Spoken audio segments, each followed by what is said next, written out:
Welcome, Triton Nation, to your home installment of your men's soccer team. Iowa Central Tritons are going to be going up against the Iowa Western Riviers. Iowa Western is 5-0 on the season, as the Iowa Central Tritons are off to a little rockier start. They're sitting at a record of 2-3 so far in this one, still looking out for their first home win. As possession is going to start off with Iowa Western. Iowa Western starting lineups for the day. We're going to go with Patrick Millar, number 1. Number 8, Gonzalo Cuevas. 13, Arata Segusa. 15, Luka Nedic. 16, Joel Kwashi. 17, Ibrahim Kwande. 18, Jiwoo Lee. 21, Kego Tanaka. 27, Giorgio Probo. 28, Evan Southern. And 29, Enzo Cozy. As they're starting out their back end, here comes the hit over from Enzo Cozy. Cozy's going to bat it all the way over to Tanaka. Tanaka loses it, but he's going to give it back to his teammate. Tanaka's going to be fighting all the way up against Gabe Smith today. That's going to be a really crucial matchup. Both are strong midfielders on both teams. They really are good at moving each other's possessions ball down the field, and I want to see a lot of ball movement today. Tritons have struggled a little bit with communication for this men's team, but there's been really hot streaks, really hot bursts that I'd really love to see, and if we just get going early, then I think the sky's the limit for these Tritons. Speaking of the Tritons, your Iowa Central Tritons starting lineup for the day is number 2, Bakari Matende. 4, Agustin Menendez. 5, Fernando Mesa. 7, Danny Bosick. 9, Ricardo Wele. 11, Kabasele Masengo. 14, Gabe Smith. 15, Matt Stom. 19, Lucas Hazi Polachi. 21, Khan Usil. And your goalkeeper, number 00, Ever Tobar. Going to have a little free kick opportunity right away. They're going to bat it all the way down to their main defender, Enzo Cozy. It's going to be a struggle to get past Cozy today, as he's going to be their lead back for the day. Ball's going to travel out of bounds. Here comes the throw-in now. It's going to be played back to Arata Segusa. He'll get it back to Nedic. Nedic is going to play it all the way back right. Ball's just bobbling around. Hard to keep track of where it's all going. Right now it's at center field.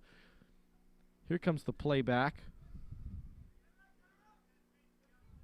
Going to hit it back over to Cozy. Cozy. He's going to take his time with it until he bats it over to Tanaka. Tanaka. That was risky, as Gabe Smith almost got a chunk of that ball, and that would have been wide meadows for him to score a goal there. Now up steps Masengo. Masengo's going to sit on it and give it back to Stom. Stom's going to play it back once again to Usil, as the ball's going to be battled high into the air, and that's a nice win from Danny Bosick of your Tritons.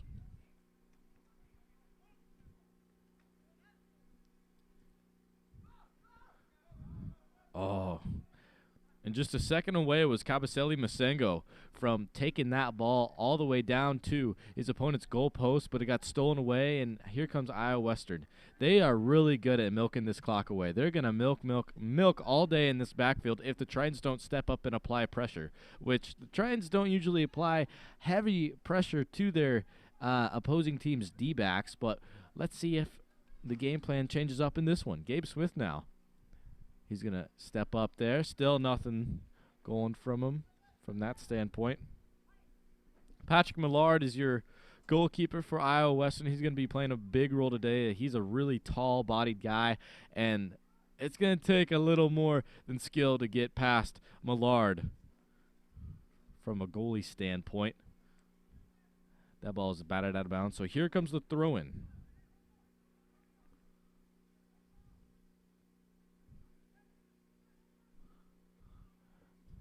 And it's headed down now. And the near play in, let's see the call here. It looks like it's going to be a corner kick. So Iowa Western will send all but one man down to try out for this corner kick.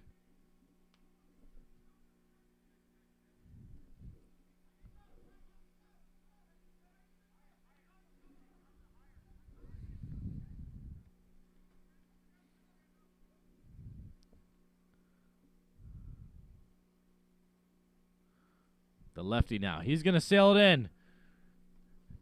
Looks like the Tritons got a piece of it, so it'll be still batted into the air. It's going to be a battle for the ball until someone gets it down. Ball still traveling in the air. Lots of flight time today.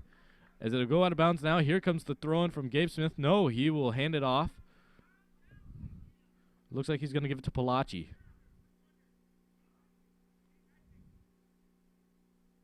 Palachi will forfeit the ball as well. He'll give it to number 5, Fernanda Mesa, to throw it in here. See if he plays it short to Palachi or if he'll go wide. He goes wide.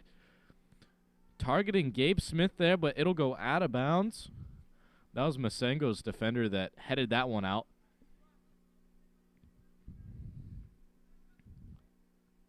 Mesa once again going wide. I love the long ball attempt there back-to-back times. But it'll roll out of bounds, and we will see a goal kick from Patrick Millard.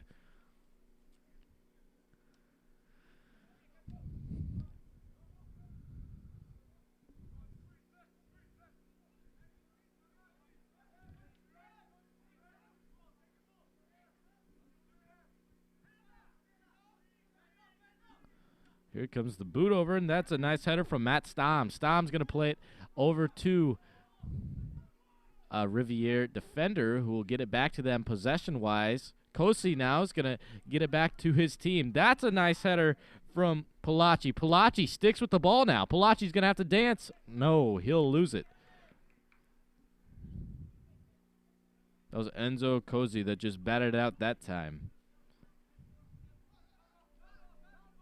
So we'll call in the throw-in from Usil. Usil will bat it up.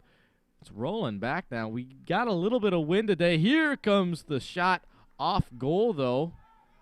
Straighten that baby up, and that could have been a dinger to fly in there. So here comes another throw-in from Millard. Or a goal kick, excuse me. Millard's going to bat it over to, I believe, Joel Quashi. He's playing right back today.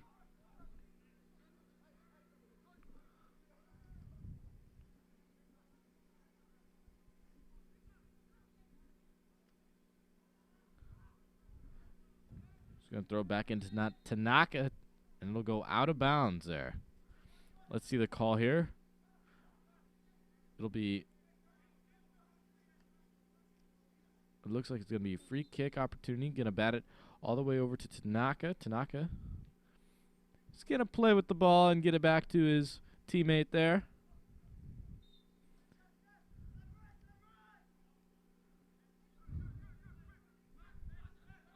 That's Nedek that switched field, and he's going to play it all the way back down to number 17, Ibrahim Konde. And that was Arada Segusa that tried getting in on that one, but his attack wasn't well enough, and it was batted away by an Iowa Central defender. I believe it was Palachi that got to him that time. So we will see another corner kick opportunity. This will come off the foot of Giorgio Probo. Probo now with the swing. He'll go inside, and it's not going to be enough to score there. Tritons doing a good job playing defense on their inside as Iowa Western has had a lot of attempts already. And there comes the play-in and the assist. Goal scored by number... Let's see the official goal scorer there.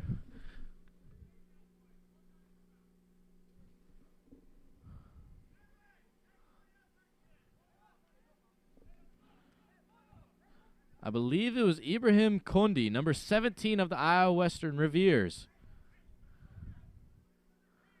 That was just a really nice setup to make the score go 1-0 now with 36 minutes and 25 seconds remaining in the first half to play. That's not what you want as a Triton fan watching the ball game, the soccer match. And here comes the play down for Gabe Smith. Gabe Smith's going to try to get there. He's going to have to use a lot of speed.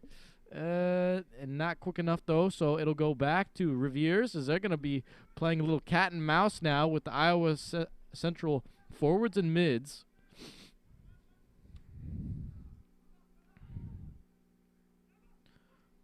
Kwashi's going to lose the ball, give it up to Bozic. Bozic's Gonna play it in. Let's see. It looks like there's gonna be a little foul called here.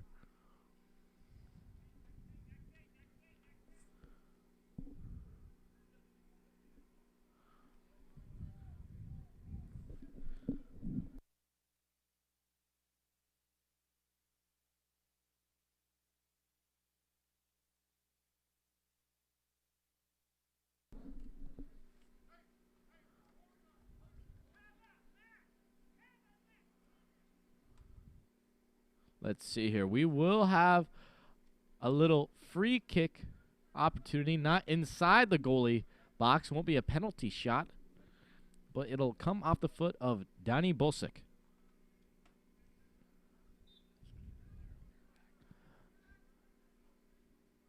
I'm seeing a four-man wall being built for him. Oh, and just left of the goalie's box.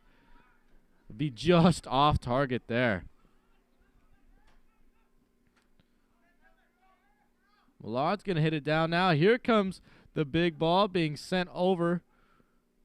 Number 13 is going to have to fight for it. Oh. That was a physical play from Giorgio Probo. Tried blocking a free kick from Polacci. Polacci did not like that, and the ref had to get involved there.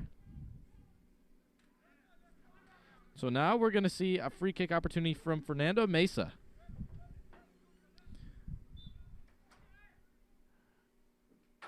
Mesa's got a D1 opportunity to go play for Missouri, Kansas City. And, oh, he goes almost top rim there. Millard's going to have to bat it over the net. Now that was a nice swing there from Mesa. Not a lot of power there, but the curvature was really nice there. About fooled me up here in the booth. So we will have a corner kick opportunity. Matt Stom of your Tritons is going to be booting it over there. Top left corner.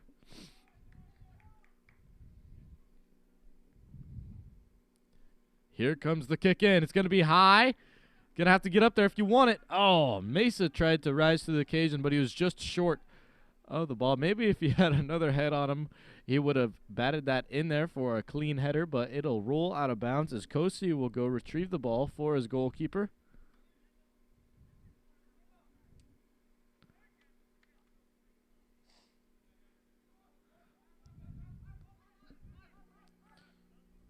Millard's called for everyone to mark up.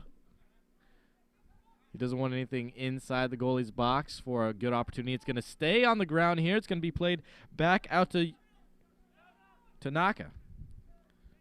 And now Yusil's going to get a boot on it. It's going to stay in bounds. Oh, but we had Masengo was just short of reaching it there. So here comes the throw in from Tanaka. He's going to play short. Get it over to Luka Nedic. Go out of... Oh, near out of bounds, but the official will not call it that, so it'll be played in by Kosi. And here comes Iowa Western on the rally, on the run. It's going to be batted in. Oh, Mesa had to get up there to prevent that, and oh. It looked like Bakari Matende put a shoulder into an Iowa Western player. So we're going to see a free kick opportunity for Iowa Western. Now, the Tritons are going to need to build about a 4 or 5-man wall if they want to make sure that there's no goal being scored here.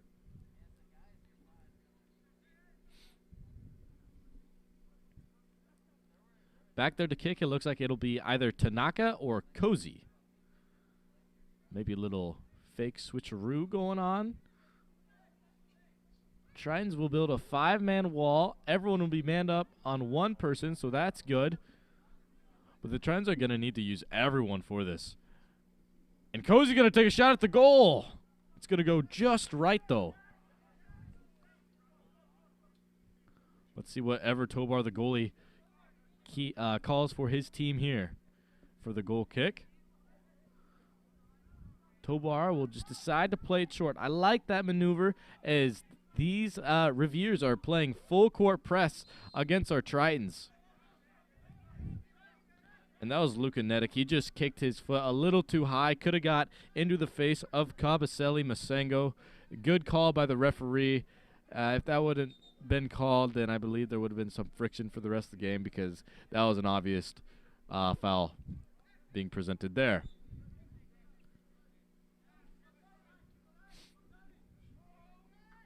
Yussil now will get a crack at kicking. He's going to attempt to get it over to Bosic, but he will lose possession of the ball, so Mesa's going to have to come up and try to steal it back. Wele then bats it out of bounds, so we will see a throw-in from Iowa Western. They're going to play it all the way back to Joel Kwashi. Kwashi now gives it back to his goalkeeper. They're going to play just slow ball. Ooh, here comes the Hail Mary. He's going to throw it over. That was a little unexpected, just trying to catch the Tritons off guard, I suppose. It worked the first time. Masengo's going to have to get in there if he wants to steal possession of the ball. And there goes the stab by Stam. You can't stab every single time because that'll happen. It'll get right under or over your foot.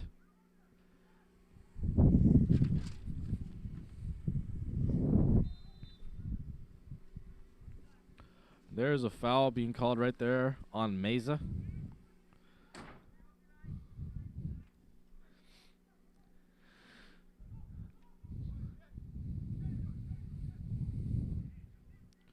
From what I'm looking at here, we're going to have 3 players sitting right at the center field line. Let's see if he goes there. No.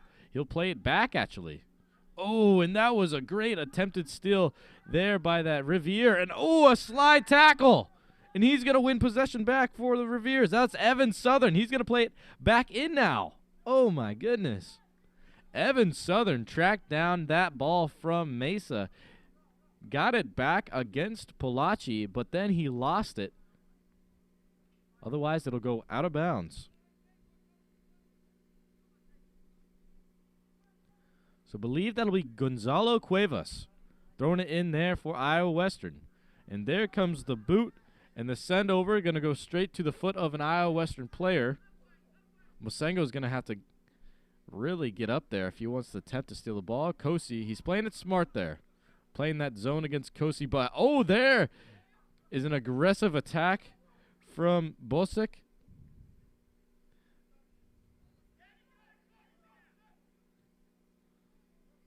Stam tried playing pressure there, but lost it on that one.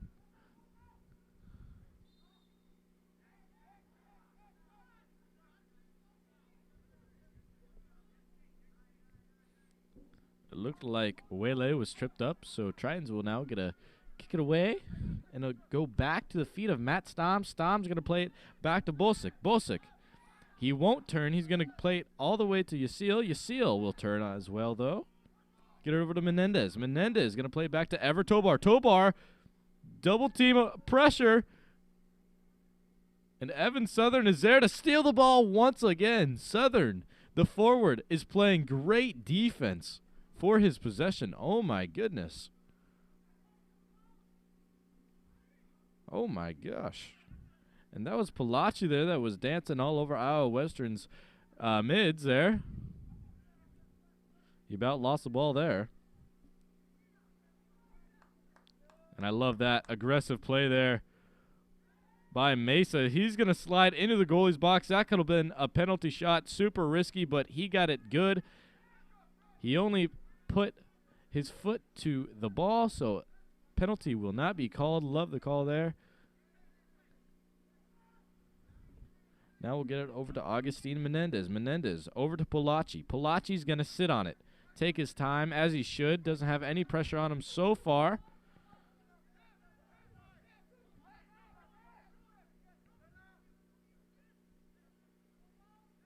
Ooh, and a push to the back, but it's not called there. Masengo will have possession of the ball now. He's going to play it back to Matt Stam. Matt Stam gets it over to Yussil. Yussil. Looked like there's major miscommunication for the Tritons to see who wants to attack, who wants to score here for the Tritons, as that's been kind of the question all season long. The Tritons are still trying to figure out their front man to rally on the points and the goals for them.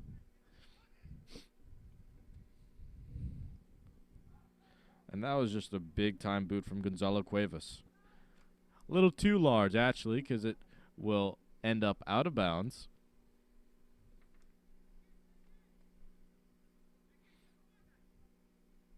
And a large throw-in from Mesa. Oh, my goodness. That came out like a cannonball. He's a little short to the ground there, but he really got that thing flying.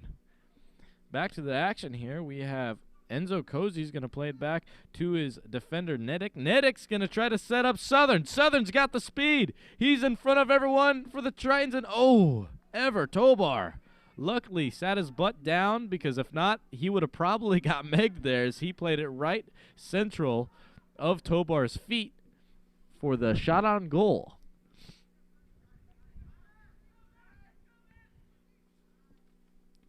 Tanaka now is going to fight for the ball. He's going to play back up from his mid position. He's going to play it back over to Segusa. And, Southern now.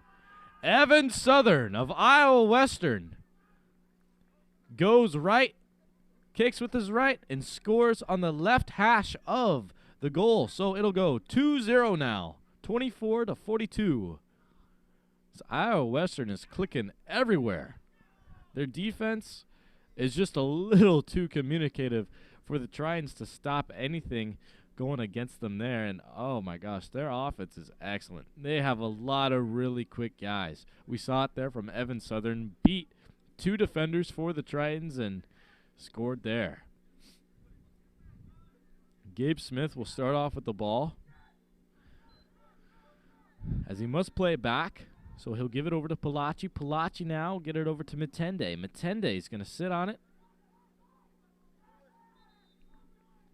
It looked like that was Wele that got fouled there.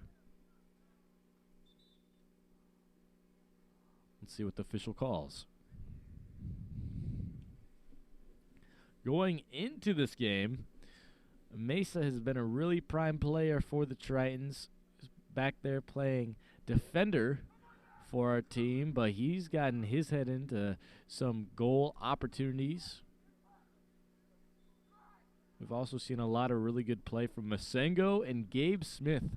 Specifically, Palachi's always coming up, but for your Iowa Western soccer team, I mean, they're 5-0 on the season. They're a really good squad, and the expectation is to come out and play your hardest you can, but we know how good Iowa Western is this year.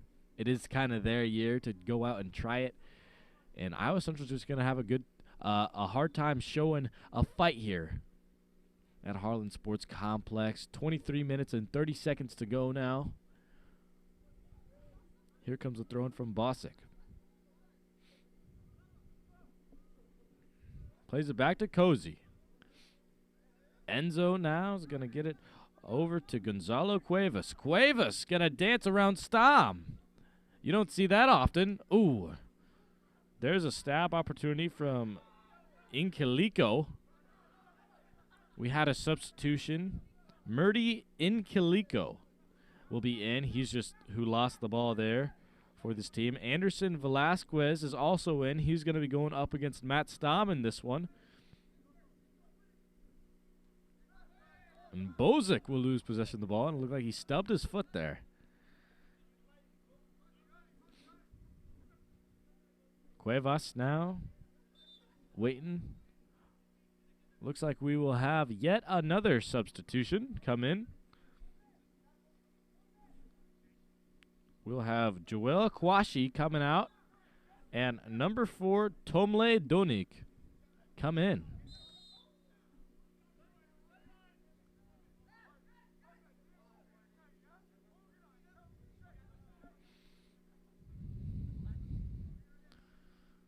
Here's a free kick opportunity now. Gonzalo Cuevas. He will forfeit it to Enzo Cozy. Cozy's got a really nice leg on him as he's going to kick it in. Going to have to fight for the ball.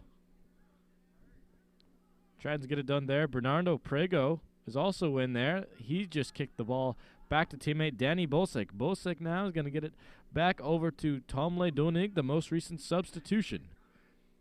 Enzo now.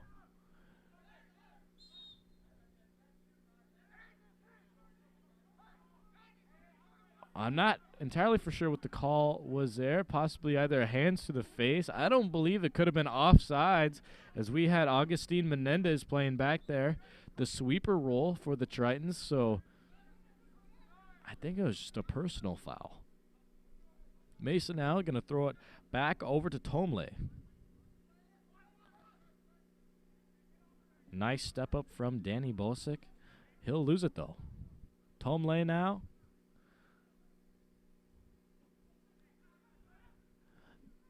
A lot of these substitutions have came in on defense, and you can tell they don't have as great as communication as the regular starters do, as they're playing a lot closer together, as the regular Iowa Western starters have been spread out in this one, but they will get a testament to show how many minutes they deserve, as the Tritons are going to look for an opportunity to score here with 20 minutes and 25 seconds remaining on the game clock in the first half. Going to be hit up from Matt Stom, but not really ideal there.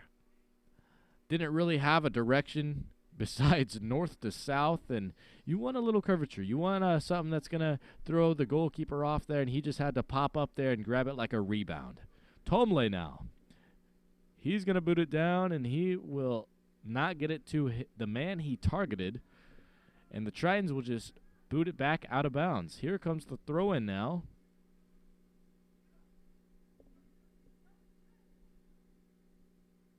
I believe that's Bernardo Prego that just crossed it over for Iowa Western. Lost it there. Here comes the step up. Nope. Tritons did not retain possession there, as they had an opportunity to steal the ball as it was loose. Oh, and a nice play in from Gonzalo Cuevas. That leads to 0 goals so far. He gets the ball back, though. Trying to play it back over to Nicolito.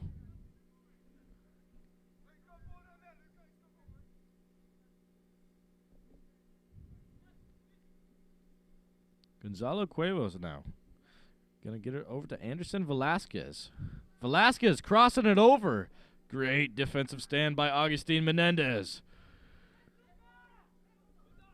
So get it back over to Cuevas. Cuevas going to work to the central position now. This is odd. He's usually playing over left. Oh. And the Tritons figured that one out in a hustle. And it'll be batted back now over to Cozy. Cozy's going to play it in. Oh, it looked like there was almost like a bicycle kick opportunity. He's lucky he wasn't called there for a foul. It looked like Khan Yusil tried getting up there and doing a bicycle kick on defense. That doesn't happen usual. So it'll eventually roll out of bounds. Cuevas now will throw it in. 18 minutes remain in this first half.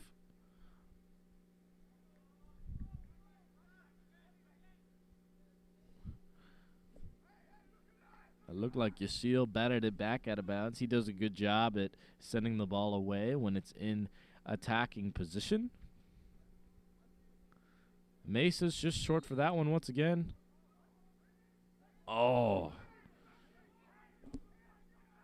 And that's the second call in a row that goes against Incaliko. I think he's just getting a little too aggressive. He was the call I wasn't for sure about if he was offsides or if it was a personal. That one was for sure a personal there.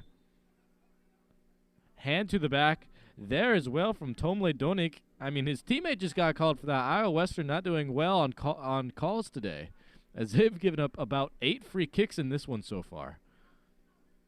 Nothing inside the penalty box, though. We'll possibly see that later in the match. 17 minutes remain now in the first half. Mesa's got to call his guys to be ready for his boot. Here it comes in now. Oh. And it just whiffs over the head of Cabaselli Masengo.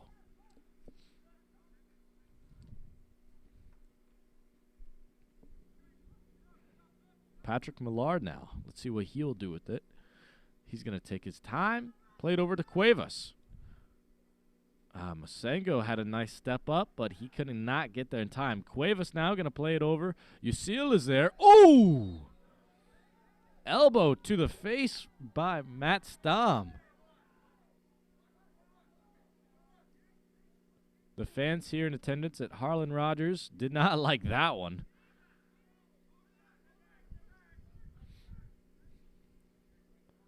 Well, if he missed out on lunch, he got a full elbow to the mouth there. Here we go now. Matt Stam is going to play it into the foot. Oh. Geez, Iowa Western is really aggressive today. That was Bosick there. And a fight for the ball from Bosick going against Luka Nedic. Nedic was the aggressive one there that got the ball back for Iowa Western. And the boot in! From way long range, number 26, Vlad Jokic. Not a regular starter for Iowa Western. Totally booted that over the head of Ever Tobar. What a goal.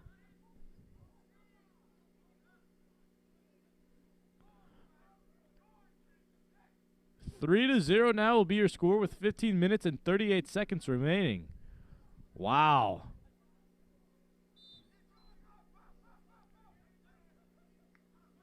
You got to be happy there if you're a midfielder playing for Iowa Western. As almost all midfielders have scored here for them. So we're early on. 3 to 0, 15 minutes and 23 seconds remain.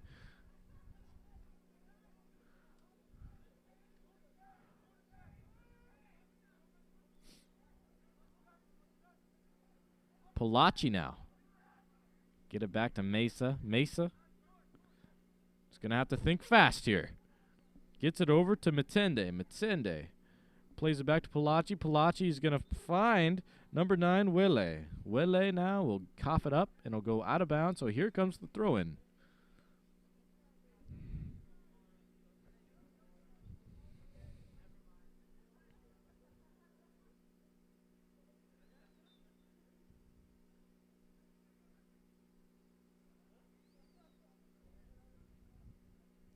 Bernardo Prego will throw it in here.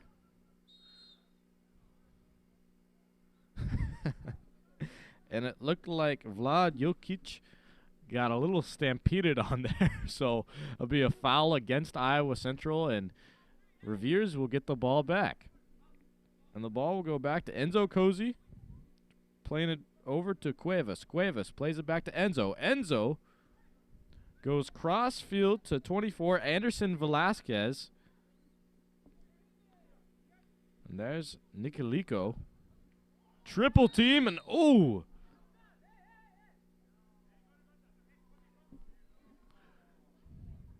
Looks like Cuevas is down there.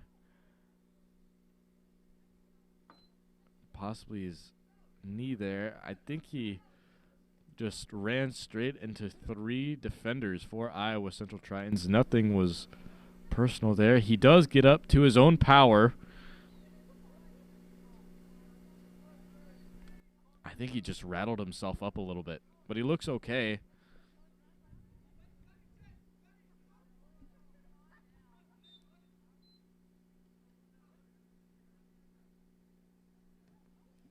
The play in from Cuevas.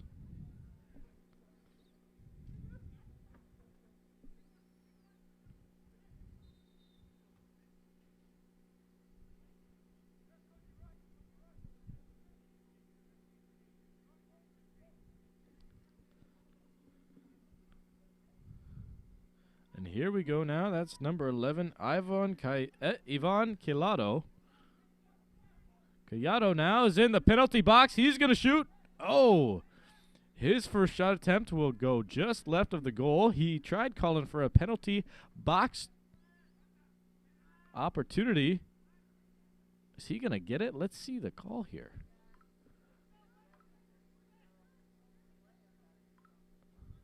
No, it's looking like it'll be a corner kick. Your corner kicker will be number 26, Vlad Jokic.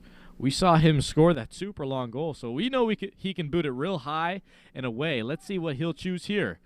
Oh!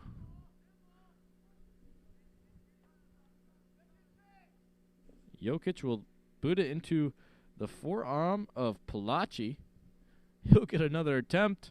He's going to send it high there. No one's back there to rebound that soccer ball, so it'll go out. Playing it back now. Here comes the play in. Oh. And I believe that was Bernardo Prego. Almost threw it into the head of Claudel Ngongang, who recently subbed in. That would have been a nice goal. Just 10 minutes checked into this game as we got 12 minutes remaining in the first half. Ivan going to play it back now. So he'll get it into the feet of Prego.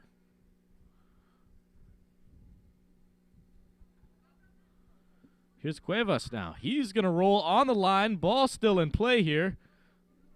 Masengo's going to have to step in front of him. He gets the ball to go away. Tritons need a spark plug to get them more enthusiastic out there. They are looking dead already. I mean, it's only 3-0 early on in this one. Soccer match isn't over. You got to really get back to playing in a good mood here. Here comes the play in now. Prego. He'll play it over. Oh, just missed the ball there. That was just off the foot of Ngongang. Here comes the play in from Cuevas. Cuevas tried to go top bins there, but it goes flying a little too high, out of bounds. Ever Tobar now.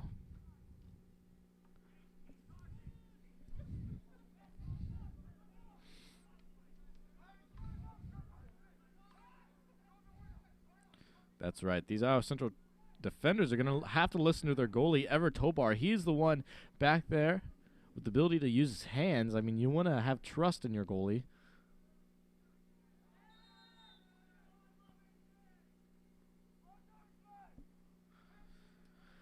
And that was a tough call there. Matende went down, swiping for the ball. He slid to play defense there, and it tripped up an Iowa Western offensive playmaker. I missed the jersey number there, so be a foul call.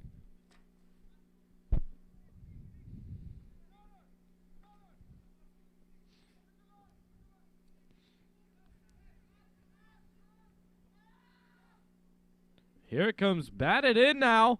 Oh, good defensive stand by Masengo. 9 minutes, 40 seconds remain. Prego coming in with the throw-in.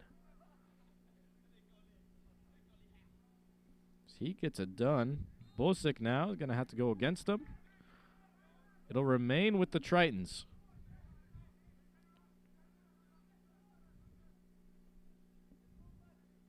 Fernando Mesa plays it over to Palaci as they try doing the Hail Mary cross to Gabe Smith, but Gabe Smith couldn't corral it there.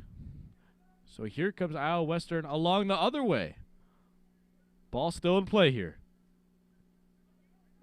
That looked like Wele that batted it back into the central position. Cuevas now getting the ball. Man, he's had the ball all day. We've seen him all over this half. That's Anderson Velasquez with it. Playing it back over to Tomle Donig. Prego. Oh, and that's a nice play-in. Luckily, we had Bakari Matende on his toes to bat that one away.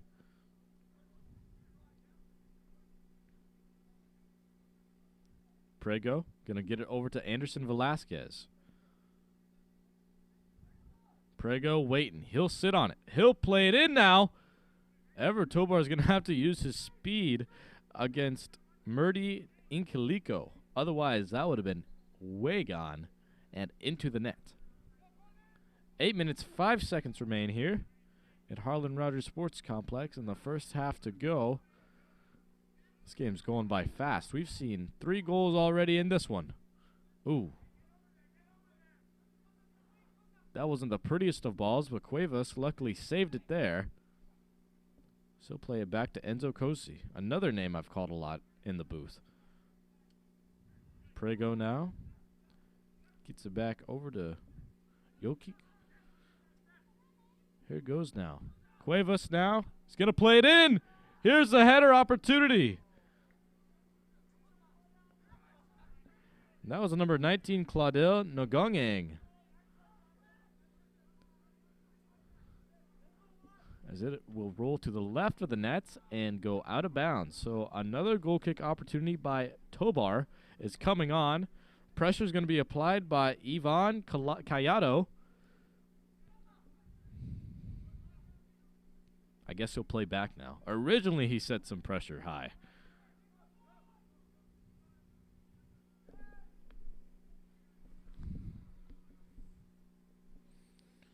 Looked like Bosick tried feeding Gabe Smith the ball again, but he could not cooperate. Fernando Mesa gets it right under the foot of Smith.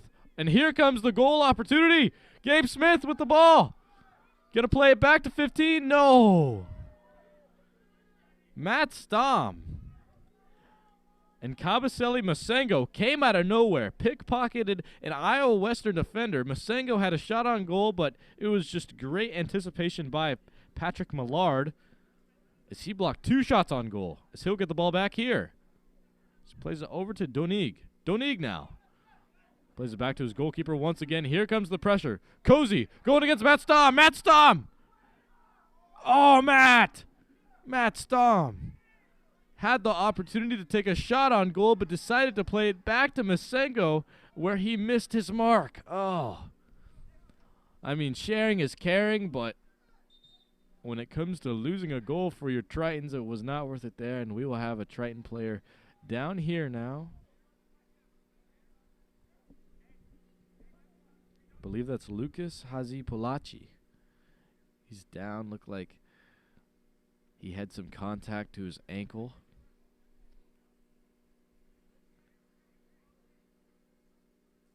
Hopefully he's okay.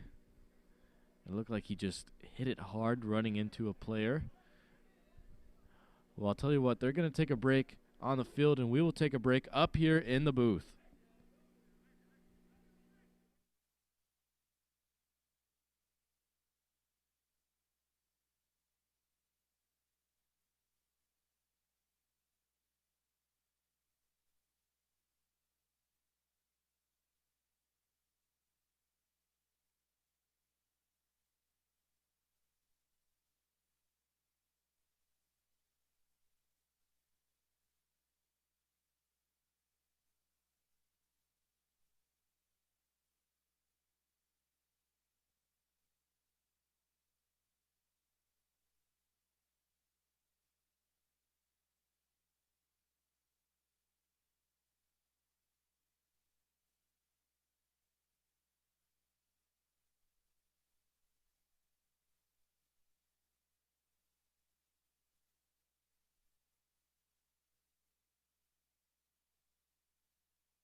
And we are back at Harlan Rogers Sports Complex watching the Iowa Central Tritons men's soccer team going up against the Iowa Western soccer team. As so far, Iowa Western is up 3-0. 5 minutes, 41 seconds remain. As the Tritons just had Lucas Hazipolachi. He's leaving the game. He ran into a midfielder for Iowa Western. I believe he's okay. He is walking on his own power, but he's going to sit for some time here in this one. It'll be Iowa Western possession here. And here we go to get started. Ooh. Look like some contact for Yusil, so Tritons will get a kick once again. It looks like the sub for Palachi will be Menendez. Menendez started the game, but he will be back in. Yasiel now. He's going to play it over. Oh. That was Matende that almost played an aggressive way there and put a man down on that one. And the flyover there. Menendez now gets it back over to Ricardo, excuse me. My apologies there. Here we go now.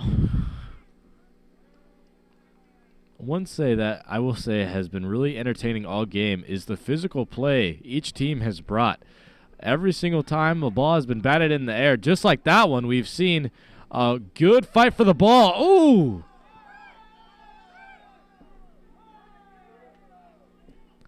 That was Claudel Nagongang there that went in the back of the Tritons, and this is getting ridiculous. Iowa Western is getting too aggressive out there.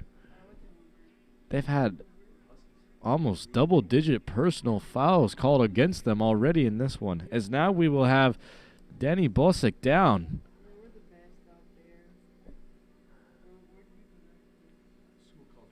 I believe Bosick is holding his head, as it looked like he got up there and he maybe had landed, hit the ground hard. Team doctor will go out here. I'll tell you what, they're going to take a break playing, so we'll take a break up here in the booth once again.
We will be back in this one now. Danny Bosick does work up to his own power. He's walking off the field.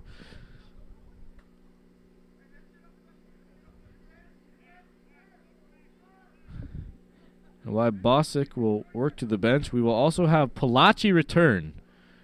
It looks like he's got a little stub to him now, but it looks like he's okay. I love the fight and the physicality. Mental toughness from both teams. Gonna get batted down, hurt, but still come back into this soccer match. Says a lot about being a Triton. Stom now. He'll play it back over to Ricardo Wele. Wele's gonna have to fight for it if he wants it. Wele with the stab. Iowa Western wanted the call there. I don't think they're gonna get it to go their way. Wele now is gonna forfeit the soccer ball to Denzel Misfud, who recently subbed into this one. After Bosick went down. Gabe Smith now going to get the ball targeted to him. Palachi! That was a heavily contacted ball. There was smoke leaving the trail there. 3 minutes remaining now in this first half. Millard will be with the ball.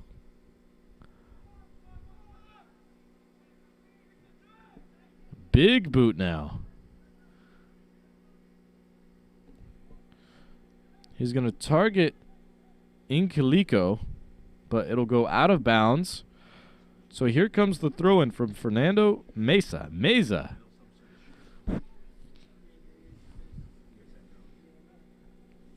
Looks like Wele's going to try to fight for it, but isn't enough for the possession to go back to the Tritons. Here comes Vlad Jokic now. Boot over to Cuevas. Cuevas with the double team. As he gets batted down but goes back to his feet. And the cross now, nothing. Now that'll go over to Masengo.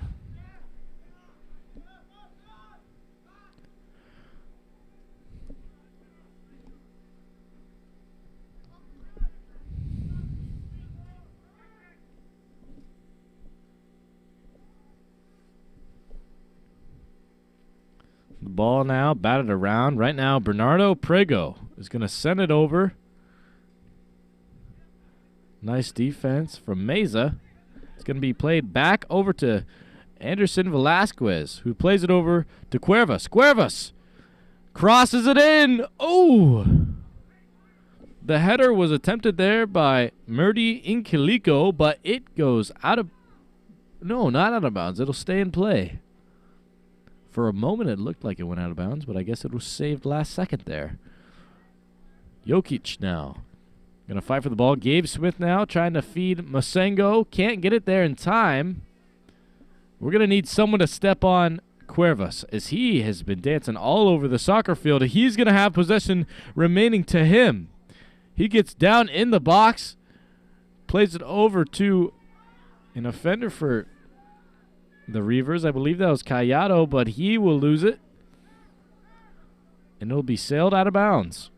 35 seconds remain now in the first half.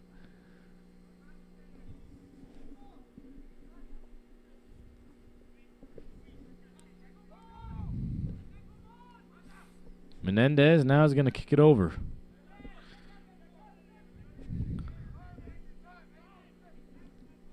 Joel Quashi's checked back into this one.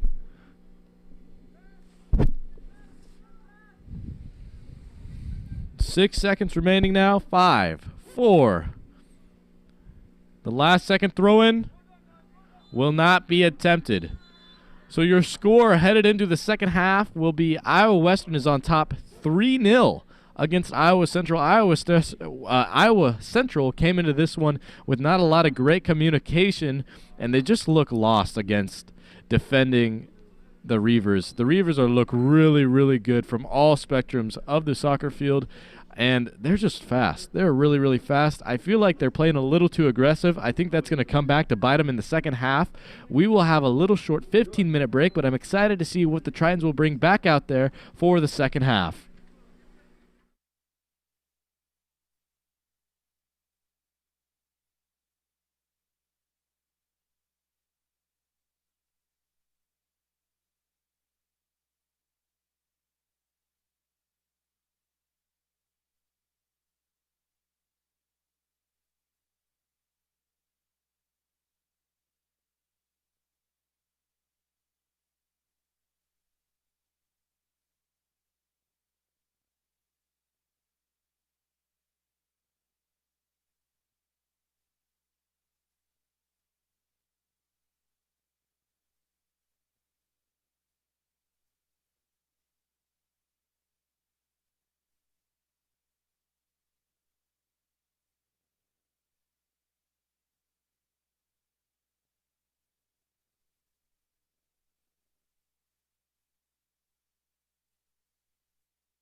Tri Nation, we are back and ready to go in the second half at Harlan Rogers Sports Complex. The Tritons are currently down 3-0 against Iowa Western. Iowa Western is 5-0 in the season log. They are a really good soccer team. They have a lot of speed going well for them today, and they are doing really well with communicating. And one thing that Iowa Central's been struggling with is the communicative standpoint, so hopefully they will learn from their opposing team today how to be better at that. Something else that you're going to have to look for in this second half is Iowa Central will now be going into the wind. As last half they were going out of the wind.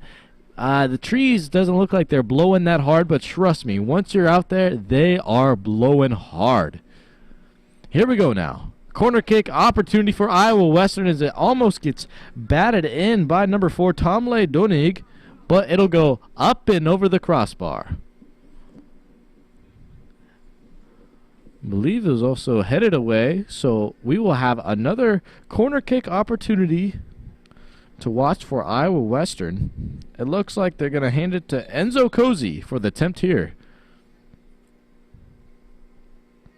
The official today had just said that you can't have that many people in the box. It looked like some guys were already in goal. You can't do that. Alrighty, here we go now. Enzo Cozy will line up to kick. Cozy sends it way over, and we will see a goal kick opportunity now for the Tritons.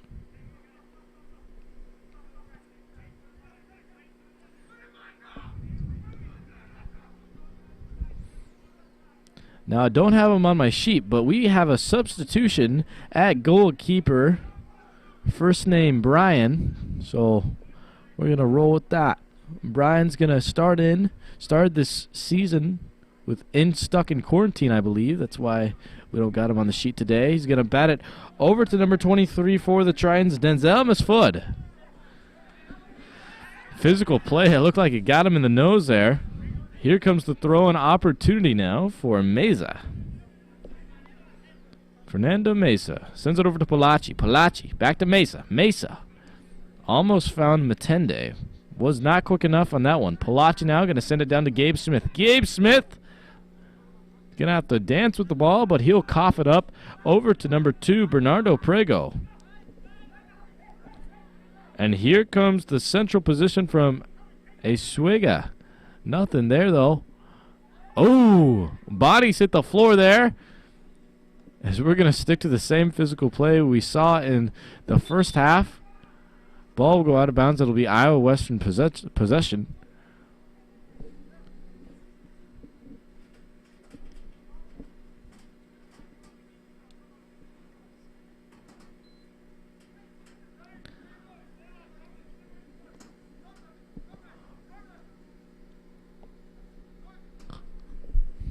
Looked like we have a Reivers down, but he works back to his feet on his own willpower. I believe it was Ibrahim Konde. Yeah, it was.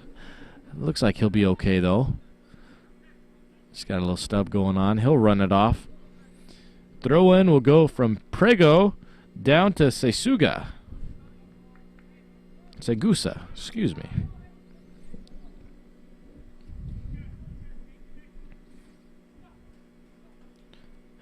Here comes another throw-in. Bernardo is looking. He's going to send it over to Ibrahim Konde. Could not get it to him, so it'll be still in play. Masengo, step back. Oh, tries playing it back behind, but Gabe Smith did not step up in time to get in front of that pass. We're going to need to see some more of Gabe Smith today. We haven't really seen him travel with the ball at all in this one so far. Ooh, Masengo now will battle. That ball is going to be batted up.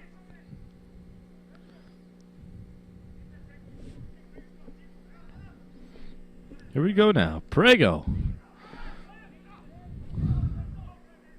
Prego will go to the right corner now.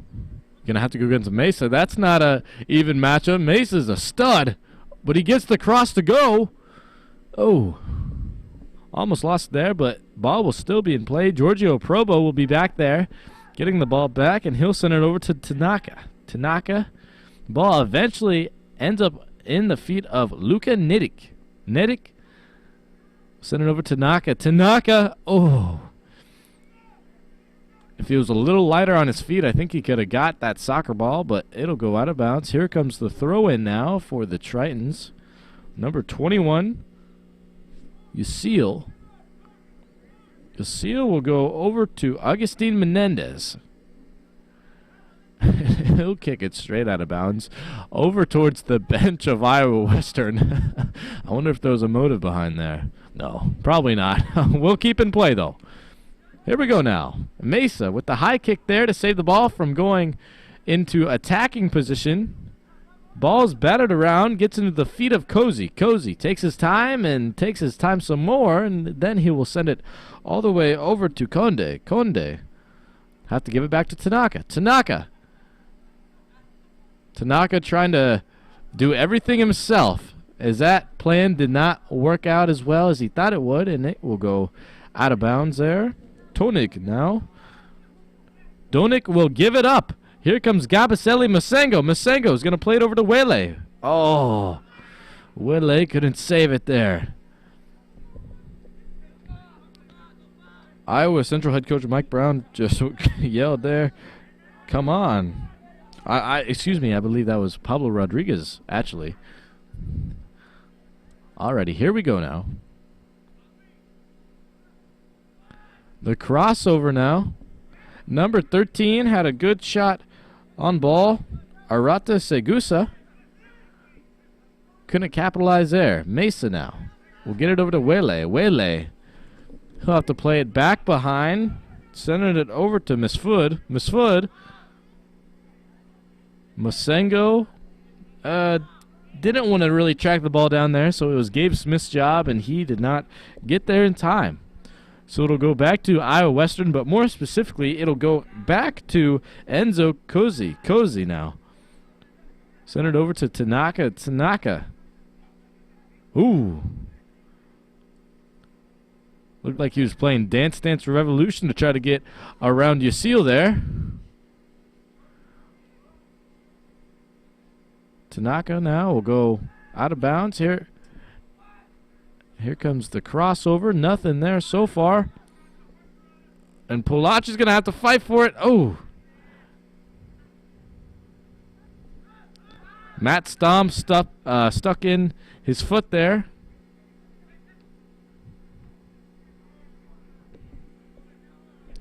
Cozy now. Cozy. He's going to bat it all the way down near the corner. It looks like we're going to have a throw-in, I believe. Yeah. It'll be a throw-in here for the Tritons.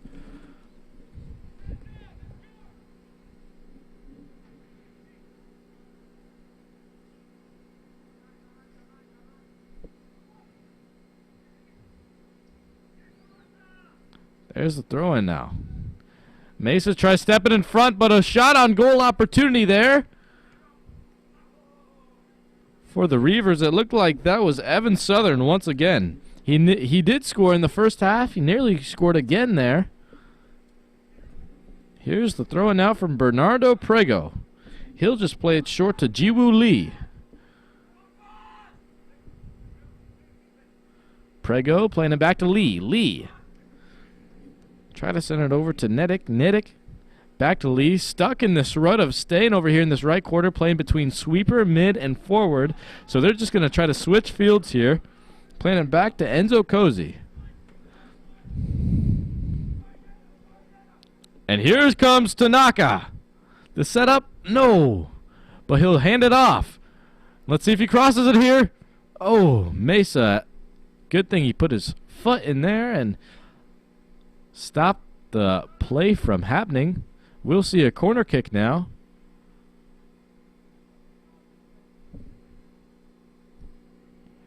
It looks like Gonzalo Cuevas going to kick it in the corner. Ooh. Luckily, Agustin Menendez stepped up there to block that ball from approaching the net.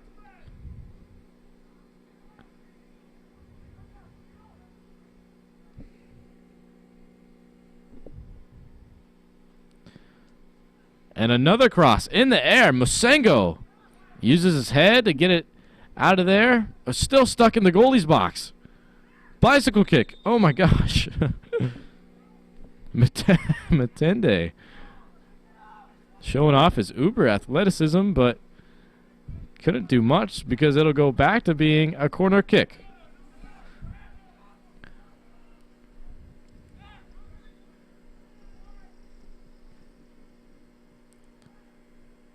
Musengo will get under that one. It'll now be a throw-in opportunity. Tanaka will try to throw it in here.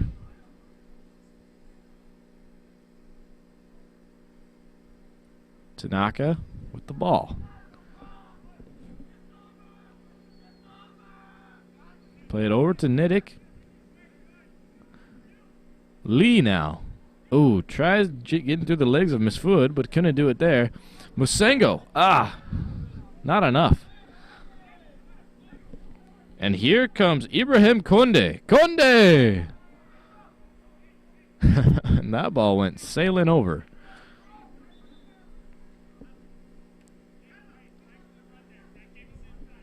Here comes on a substitution. Kabasele Musengo is subbed out for number 13, Lucas Bauer. Bauer's going to be back playing mid position, and they're going to move Ricardo Wele back up to that forward spot. Ooh, it looked like the ball was battered away there.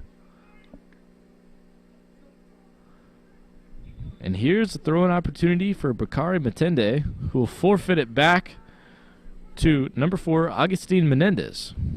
Menendez throws it up and over the heads of a defender, so it'll go out of bounds. Let's see who it touched last. It looks like it touched a Triton last, so it'll go back to Iowa Western.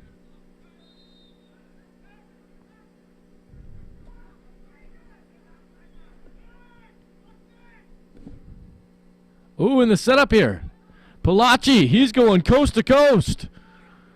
Trying to do about everything himself, but he'll give it up there.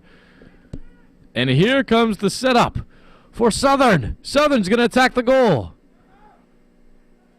Oh, slide tackle. And I believe that was Khan Yusil that hit the slide tackle there and stopped that from being a goal being scored from Evan Southern. The corner kick now is up, and away. But the Reivers still have possession.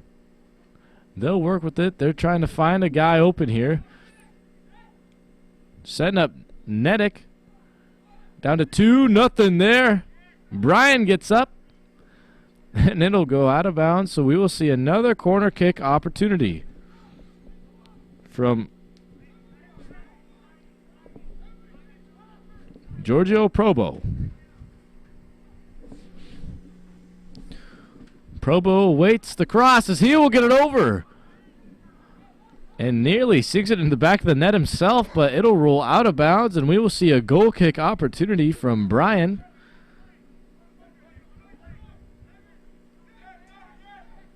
Going to get over to Mesa. Mesa now is going to find Misfood. Play it back to Mesa. Mesa going to go top deck to Prego. But Iowa Western doesn't win it there, so then they will find their way to Matt Stamm. Matt Stamm plays it back to Matende. Matende now. Menendez is going to have to put his head up. He's going to work with the ball. As he almost got triple teamed down there as he was in the goalie box. Prime position for Iowa Western to score, but now the Tritons will go coast to coast with it. Palachi sends it over to Misfood. Misfood, take his time. Plays it back to Palachi.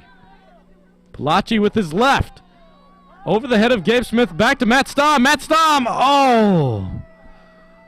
Matt Stamm. Almost with the finesse. Put it in the back of the goal. Time remaining left. 30 minutes and 15 seconds to go in this final half to play.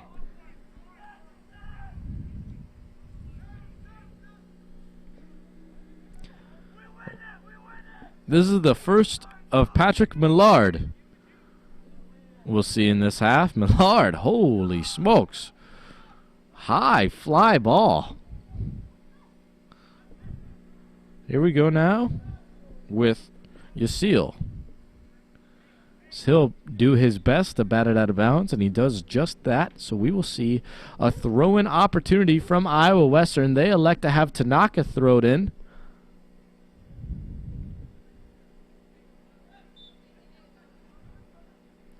Tanaka. Oh. And way to go, Waylays. He almost stole it there.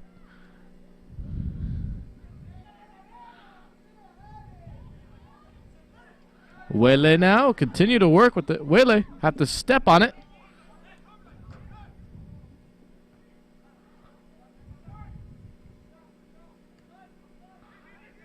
Ooh. Nearly. Plays it back to Menendez. Menendez tries playing it over to Matt Stamm.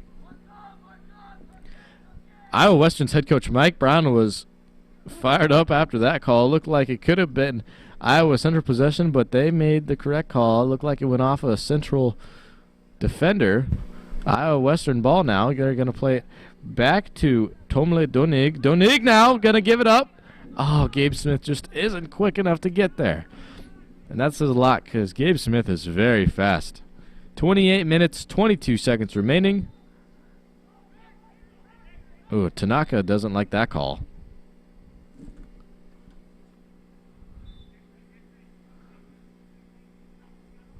Looks like we'll have a substitution. Gabe Smith will go out.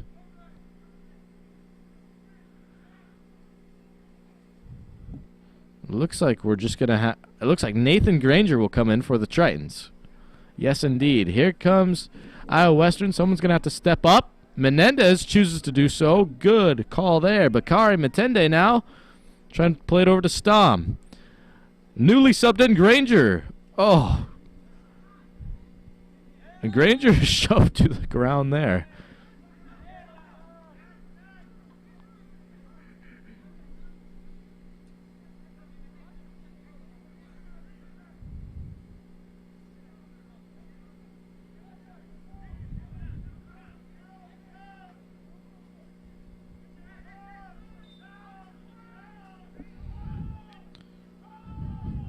Fernando Meza now. With 27 minutes and 10 seconds remaining, will cross it over near into the goal, but can't get there in time. Meza now will elect a throw-in. Here it comes. Nice heave. Try to send it over to Palachi, but no. And there goes a big boot.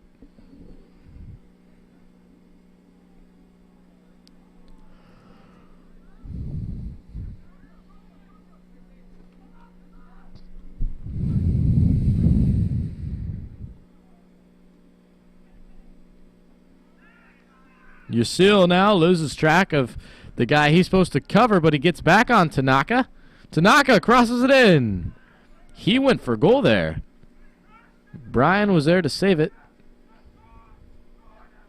Yasiel will play it back over to Matt Stamm, and it'll go out of bounds.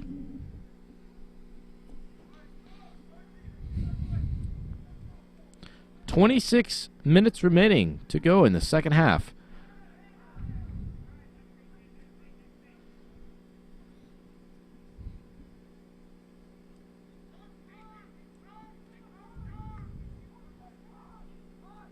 Throw in from Meza now. Granger, oh, shoving the back. Official's not going to like that call, so it'll go back to Iowa Western. Granger tried getting his hands dirty early in this one as he was recently subbed in, but went a little aggressive there. Oh, and a missed hand call.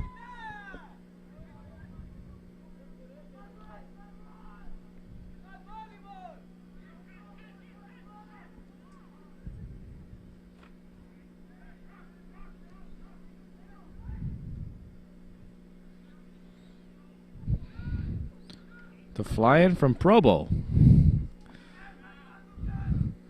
Ball's going to be sent back to Segusa.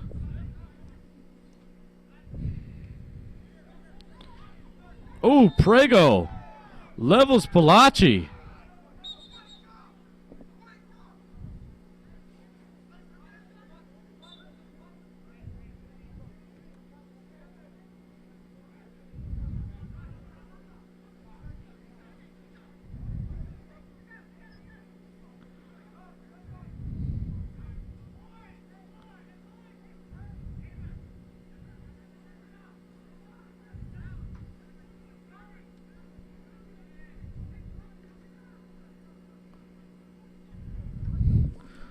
Here we go now. Still nothing in play as the ball keeps getting batted out of bounds. Here comes a throw in from Meza. 24 minutes remain. Throw it up.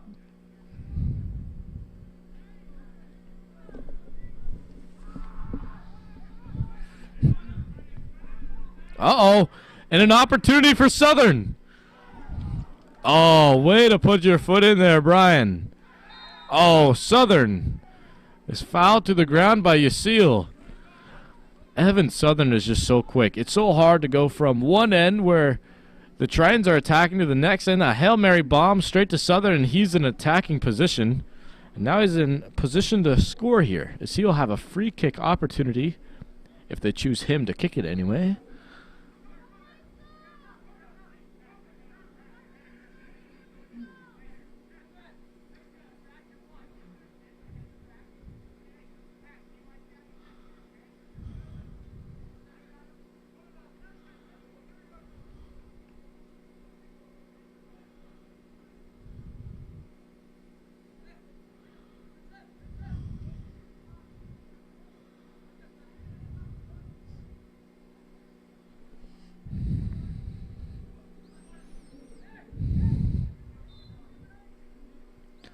Southern. And the four-man wall by the Tritons is doomed successful. Be batted out of bounds.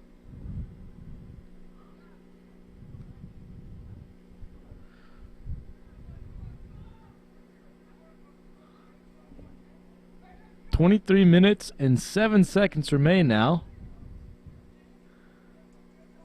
As it looks like we're going to see a kick in from Vlad Jokic. Jokic goes up. Oh, nice header from Mesa. Granger's going to have to work his way there if he wants to get in contact. No, Tanaka now. Oh, nice block there from Brian.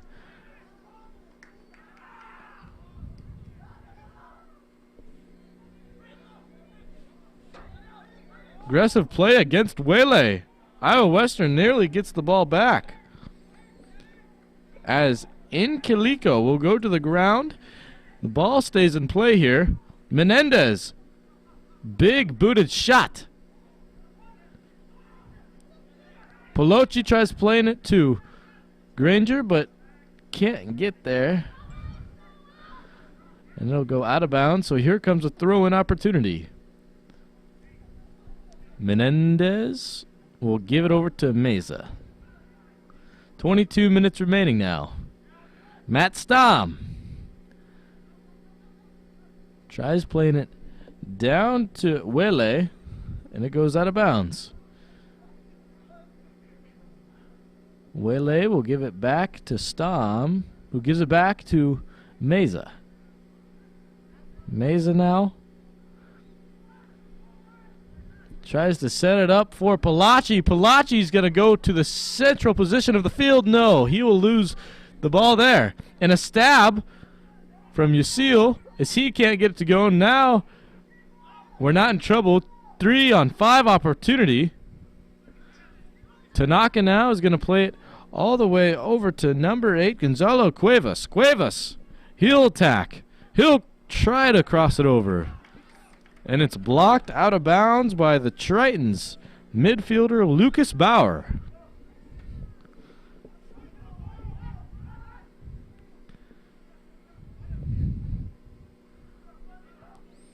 Now we're looking at Menendez. He's stuck in the corner.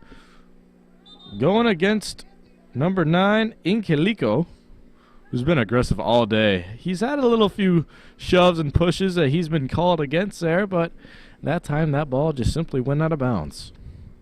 So we'll see another corner kick from Vlad Jokic.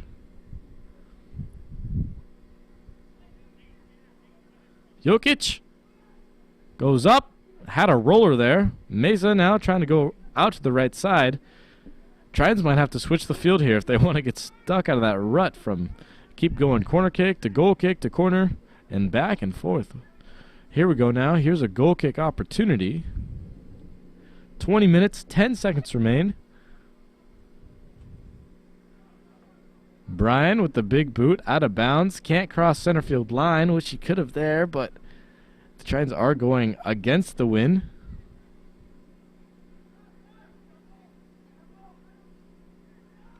And there we go there. That was a nice steal there from Matt Stom. Stom tries playing over to Palachi, but no. Palachi dives for it. Can't maintain possession, so we'll go back to Iowa Western. Iowa Western now.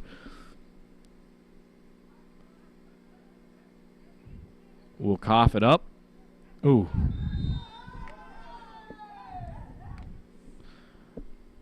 And it looked like an Iowa Central player got hit in the back of the head. Not for sure who it was. But they will have a free kick. It looks like it was Usil. And he gets back up to his own power, so it looks like he'll be okay.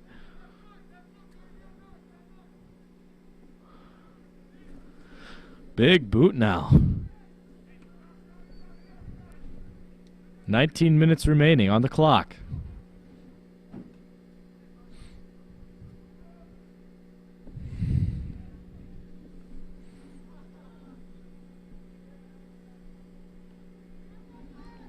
Here we go now. Crossfield opportunity. 2-on-3 now. Inquilito now going to get it back over to Cuevas. Cuevas plays it in. Oh. And Claudel Nogunge is not there in time to boot that to the back of the net. Luckily, as the Tritons are playing much better defense this half than they were in the first. 3-0 remains your score. Iowa Western is on top. Here it goes now. Bakari Matende. Cross it over.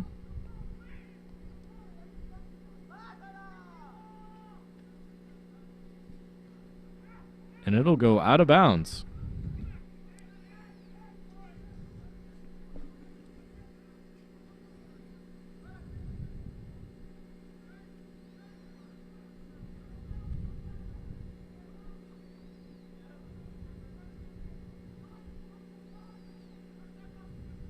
Ooh. Goes out of bounds once again. 17 minutes, 34 seconds remaining.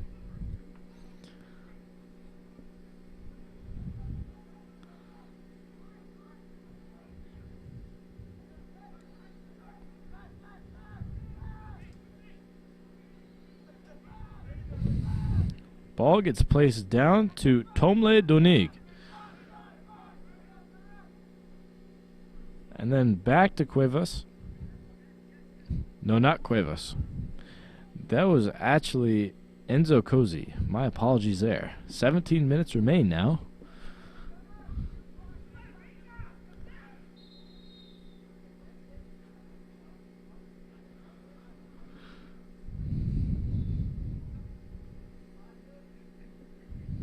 And here comes a big throw-in from Meza. Ooh, hands to the back of the head there. So here comes a free kick.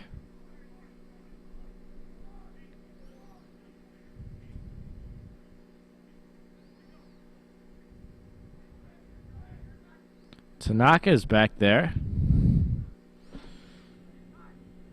Courtside Vlad Jokic.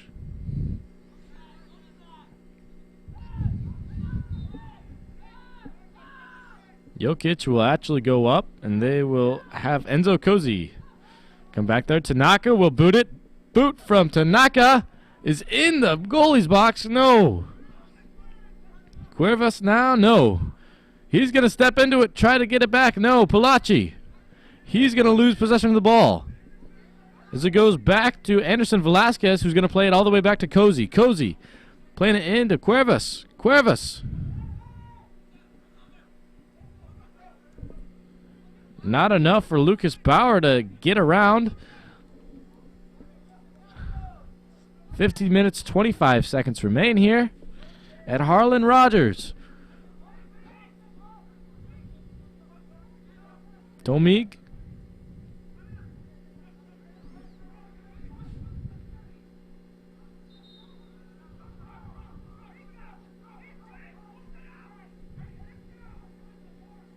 Fifteen minutes remain now. Matt Stam will cough it up to Meza.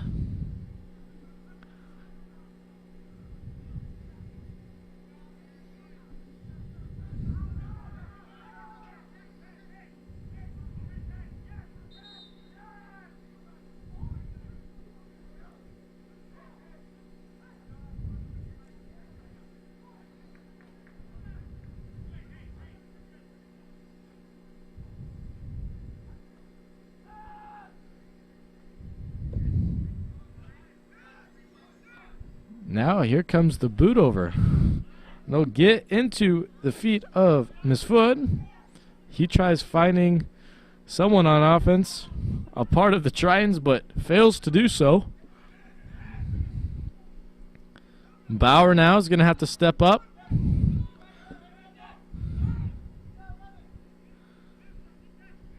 Ooh, stab opportunity.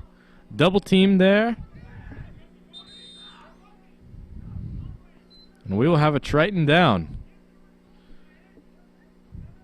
I believe that is Ricardo Wele down. Possibly just had a cramp. It looks like he's trying to straighten it out there. Maze is going over to have a chat with them. Hopefully he's okay. And he gets up to his own power there. Super tough. Way to go, Wele.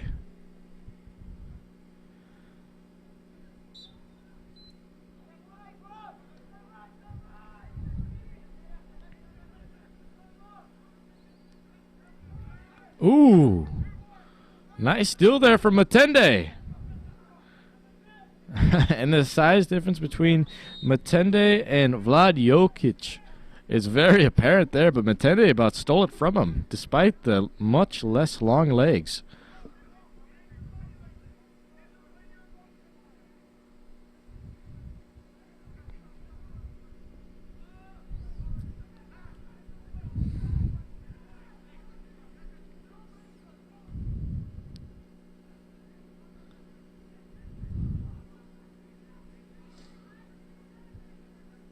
Granger tried stepping up there, but he wasn't enough. Here comes the offensive attack. Luckily, Brian's paying attention, and he won't give it up there. So now it'll go back to Miss Food.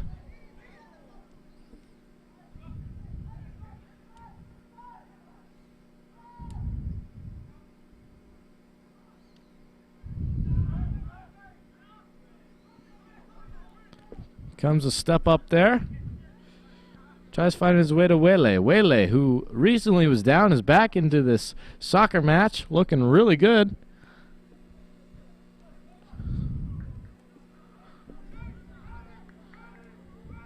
And that was Murdy Inkiliko that loses possession of the ball there.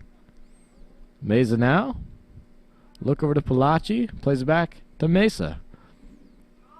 I mean, that's what that box out drill does in pregame. Getting comfortable with your feet, playing back and forth to your guys just in case they get in a jam right there. Wele, ooh, falls to his feet once again. In about the near same position.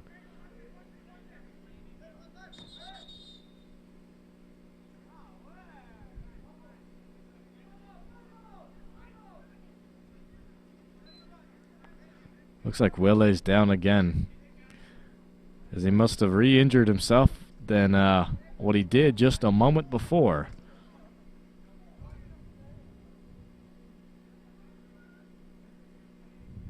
It looks like Gabe Smith will be possibly coming on for him, as a team doctor will come over to check him out.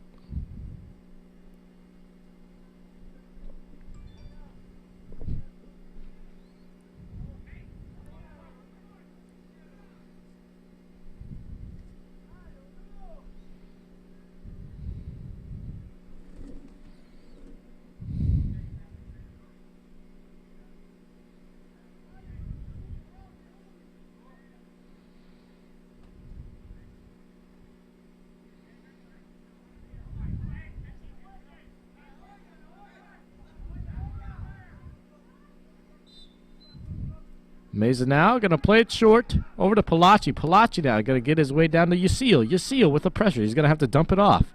Menendez now. Tried playing it, holding the line, but it's going to roll past it. Not what he intended to do there. 11 minutes, 30 seconds remain now.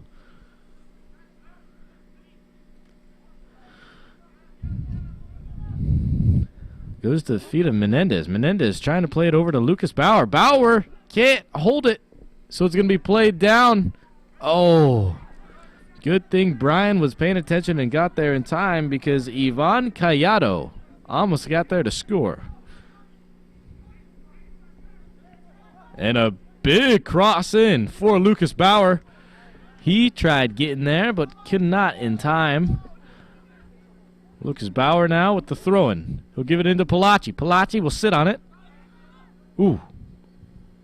Nice moves there. Oh, he gets jammed up, though. He's going to slide to try to save it. Fails to do so.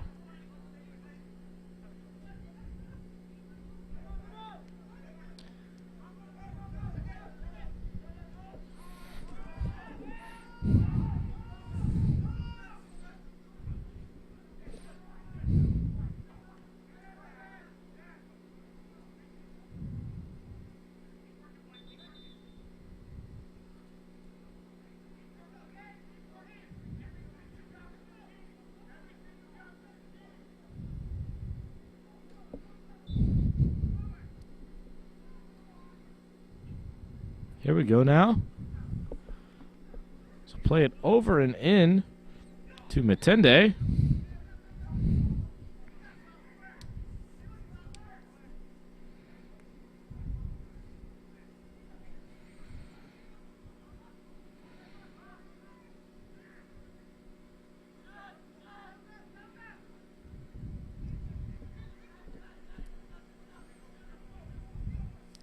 Here comes a play over now.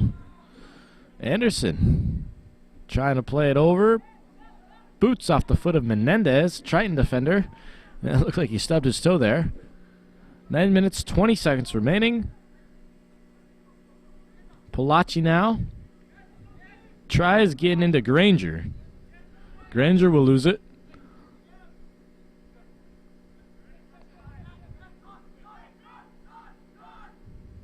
Ooh, gets around his defender there. Here comes the setup now.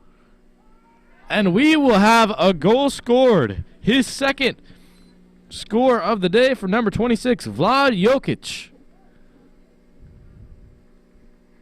And he just put a little bit of finesse on that one, used the left foot, and scored.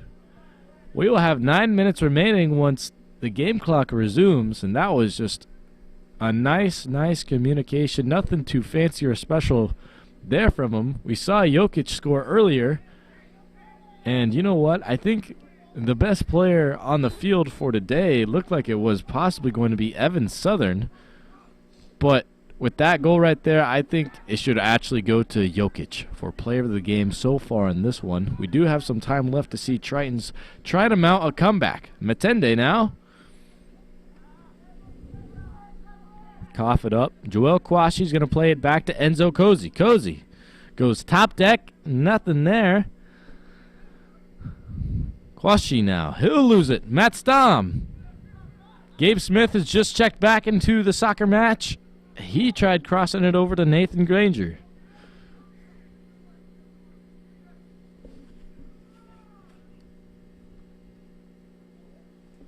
Ooh.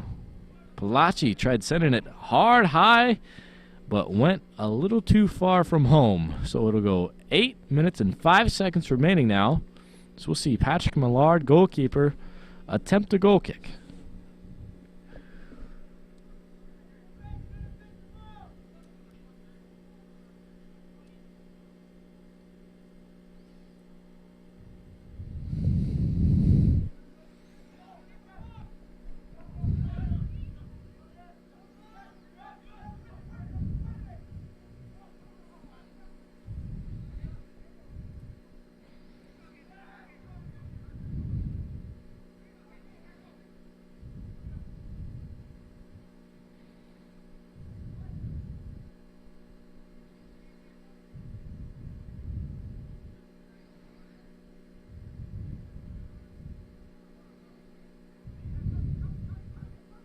Ball be hit behind now. Donik now going to find his way back to Cuervas. Cuervas going to use his pace, set the tone, send it back over to Incalico. Incalico will work back behind, remaining with the ball. Give it over to Kwashi.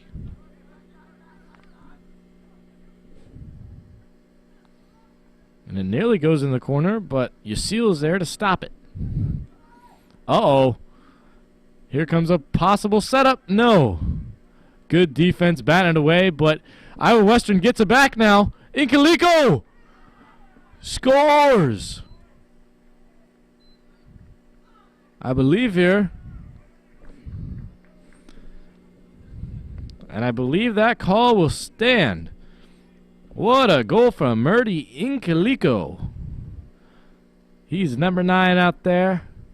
That was worth celebrating as he stopped and did a little step back against Iowa Central Triton defender. I believe it could have been Yacine there.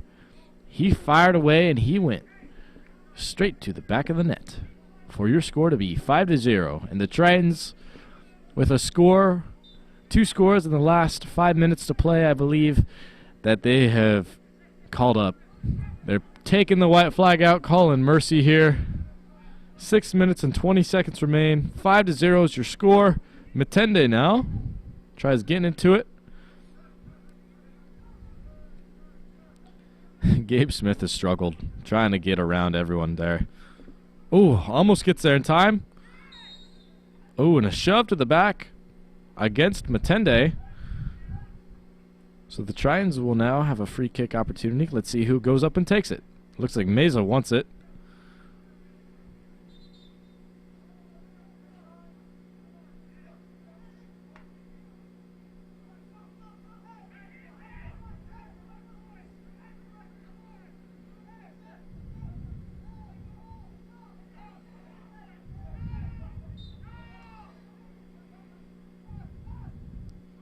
As he'll play it down to the ground. Bowls at him. Palaci's going to have to try to get there.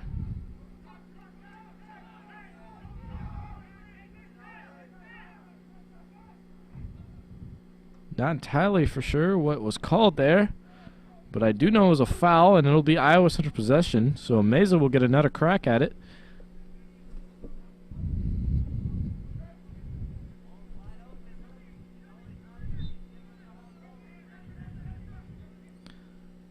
Gabe Smith is wide open off to the left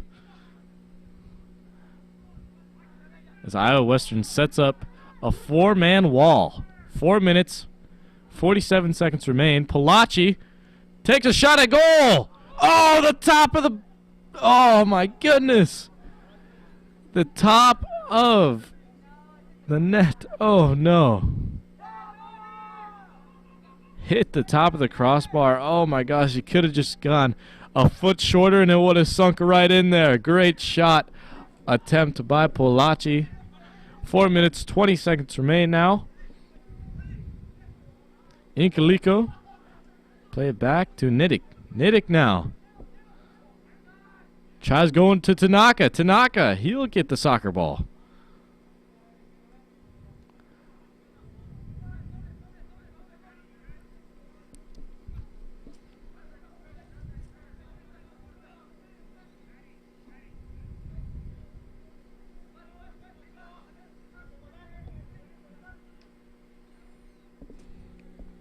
He'll play it into Anderson Velasquez. Try center it over.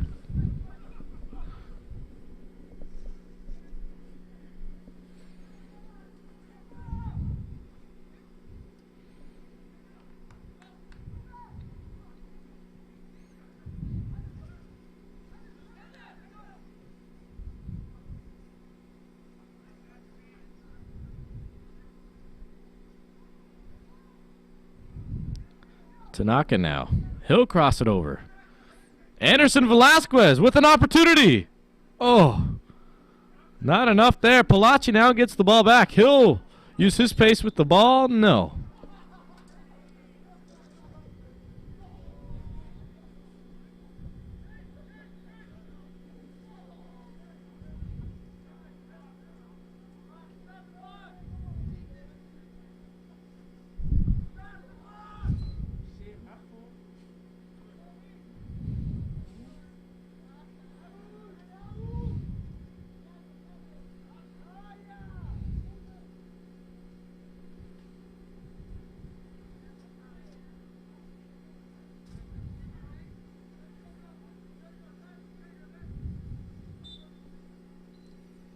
Menendez will kick it up.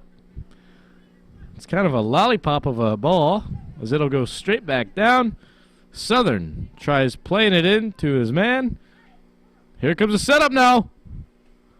Uh-oh. Shot on goal. Oh, good save there. Looks like Tomas Espinoza was the one that tried going to shoot for goal there as he was recently subbed in. Haven't seen him all game.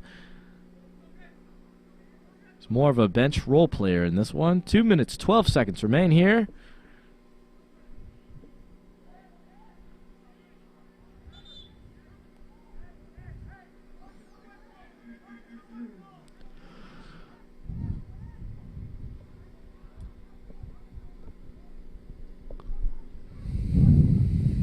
Espinoza. Palachi has to come down to get it back from the scruffle between the two.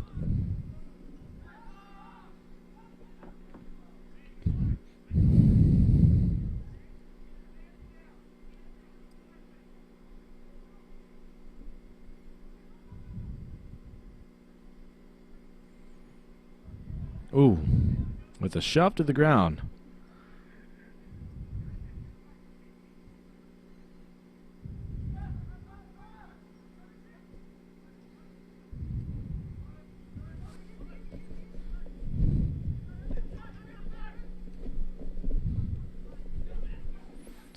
Here we go now. Crossover.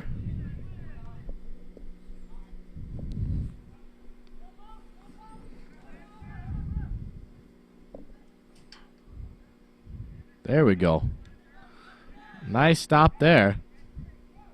It was food. So played over to Gabe Smith. Gabe Smith's ball will roll out of bounds. 40 seconds remain in this ball game. The soccer match has gone really, really well for Iowa Western. Today was just not the day for Iowa Central. Ball remains to be just batted around. 20 seconds now.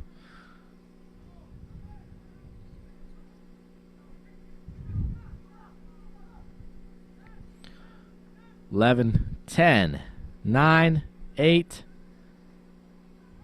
Matende booted back away, and the ball will go out of bounds, and that will be the final score. 5-0. Iowa Western Reivers will take this matchup over at the Harlan Rogers Sports Complex. Just some key takeaways of the game is communication.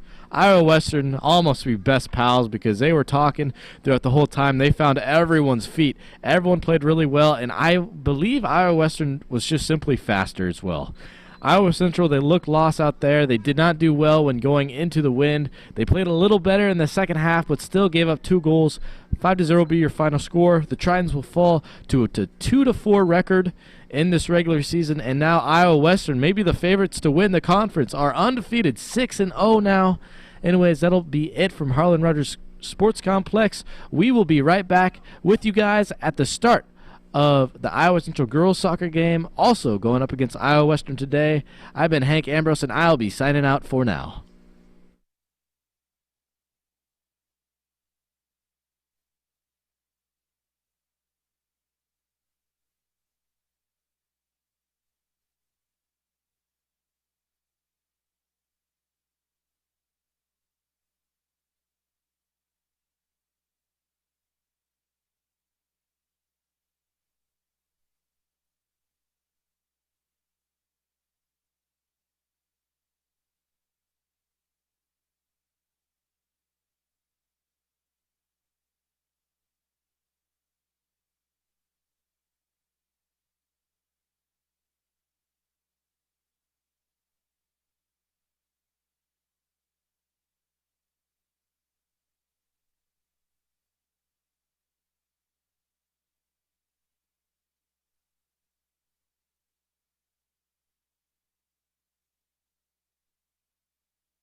Alrighty, and welcome Triton Nation to Harlan Rogers Sports Complex as we are getting ready to go underway for your women's matchup of your Iowa Central Tritons going up against Iowa Western Reivers. You just watched the men's team play where the Reivers took that game 5-0 and that one, but this is going to be a much closer matchup as Iowa Central 4-1 is going up against Iowa Western, who's 4-0. I totally expect Iowa Central to be the upset today, handing over their first loss. And you know what? Iowa Central soccer team, both ways around, have a really, really good scoring, high-scoring team right here. I mean, we see it all the time from Julia Herbst. Mulvaney's another one that scores a lot, gets a lot into the net. And I just expect to see a lot of goals being scored today. These are both some really high-scoring teams in this one. Starting lineups for today for Iowa Western, we have number 1, Judith Gonzalez. Number 3, Yoshiki Kididai. Number 4, Barbara Russo. 5, Mayu Inukawa. 6, Anna Hall. 9, Paula Boza. 12, Lucia May. 17, Badia Rose. 19, Ririkia Kamimura. 12, Laura Linares. And 24, Ella Pelletier. And for your Iowa Central Tritons, we have number 1, goalkeeper Jasmine Caruffer. Number 2, Abigail Hersom. 5, Danny Bears. 7, Amber Vanderveer. 8, Annabelle Friege. 9, Addison Boyle. 10, Alicia Mulvaney. 11, Jeanette Scholes. 13, Julia Herbst. 18, Abigail Dalabau. And 19, Flavie Saez. Starting off this one, we're about a minute and a half underway now. So that was a big boo right there coming from Laura Linares as it got up in the air that time.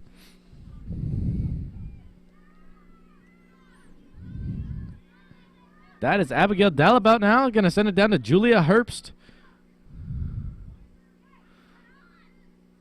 Now there's Addie Boyle. Addie Boyle going to try to get in there, try to cause some disruption in the team there. Laura is now going to send it over down. Back the other way, and we will have a goal opportunity. I believe that would be for number 19, Rurika Kamimura.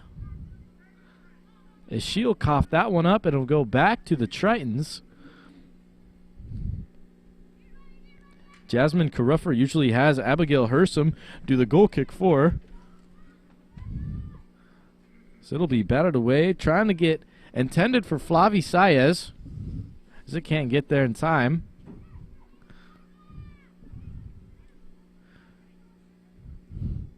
And we'll just have Hersom batted away, out of bounds.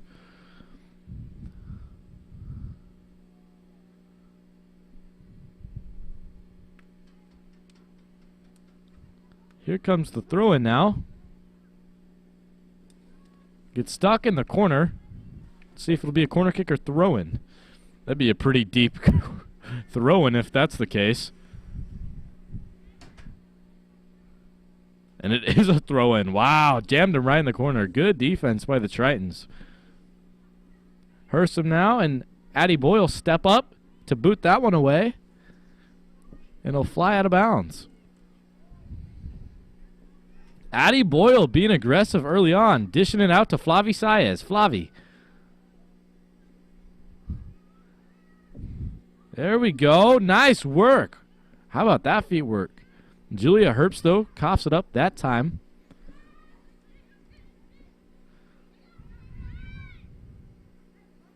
Be kicked down to number 22, Laura Linares.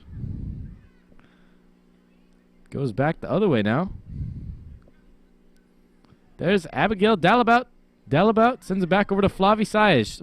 Saez will take her time and send it over to Annabelle Friege. Friege sets it up for Mulvaney. Flavie will use it now. Abby's going to have to try to get there. There's some speed work there and a fall down for number 5, Danny Bears.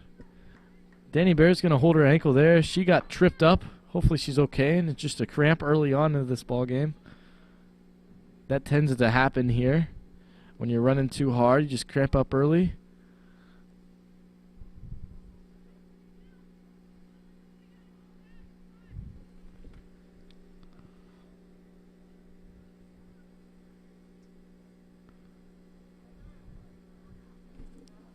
Head coach Jared Beauchamp come over to support her player. It looks like she's going to get situated by the team doctor. Take a break on the field, and we'll take a break to the commentating. We'll be right back with you in just a sec.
Danny Bears will get up. She's going to need helped off the field. I hope she's okay. She'll go on and she'll take a rest for now. We'll have Norma Hernandez be subbed in for her. We usually get to see Norma Hernandez at the last half of the first period, but hey, I'm ready to see her now. She'll get a good opportunity to come and play, show her worth here. Ball will be thrown in. Dalabout now, being aggressive there, steps in front of it. And the ball is stolen from by Lucia May. Oh, there we go. Now Hersum's going to have to get physical if she wants the ball back. She'll lose it. Here comes the attacking opportunity. Norma Hernandez, who just recently was subbed in, will boot that ball out, and we will see a corner kick opportunity now for Iowa Western.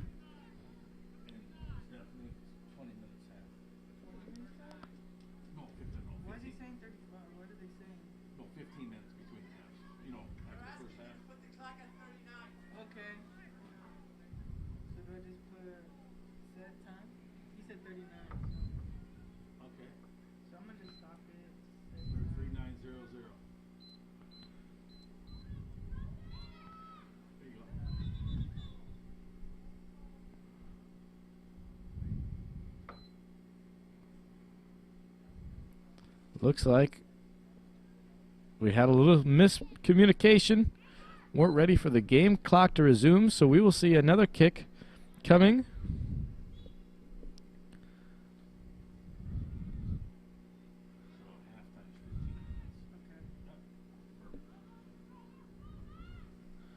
Mayu Inakawawa sends it over now. Julia Herbst plays defense, and yes, Jasmine Caruffer gets in there to stop that from getting between her legs, and she'll boot it away now. Ball is just heading all the way south. Back to the other end of the field now. Here comes the boot back. Heavy kick there. Hersum's going to have to get there, use her speed because she has someone trailing right behind her. That's Palabosa right behind her. She'll have to boot it away out of bounds. Here comes another throw in for Iowa Western. So throw it down there. Boza, play it back. Ooh. Looked like Annabelle Fries was sent into the ground there. And the play in now. Trying to need to get out of this situation. They're stuck in their own goalie's box. Ooh, Alicia Mulvaney wasn't there in time for that one. Fries now working against her opponent. Number 6, Anna Hall. So here comes another corner kick opportunity. Anna Hall will boot this one. She'll forfeit it away, actually.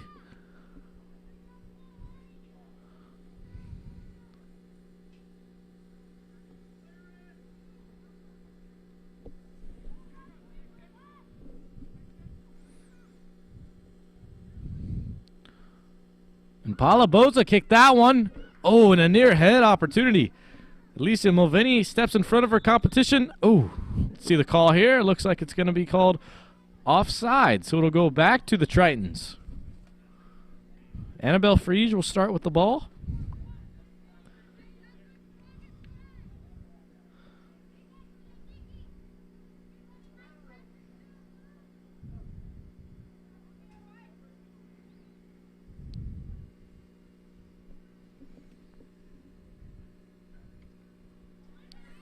Friege will boot it over.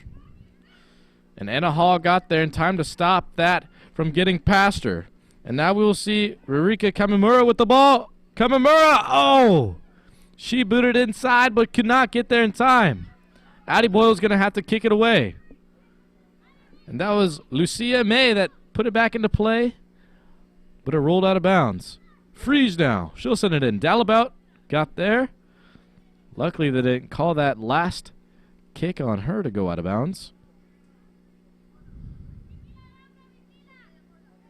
Friege now to throw it in.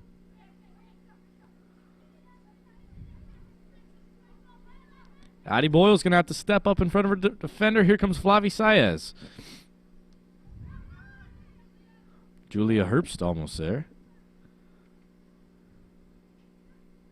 Jeanette Scholes with the stab. She almost stole it. Oh, she bats her down. She pats her on the back. She didn't mean to do that.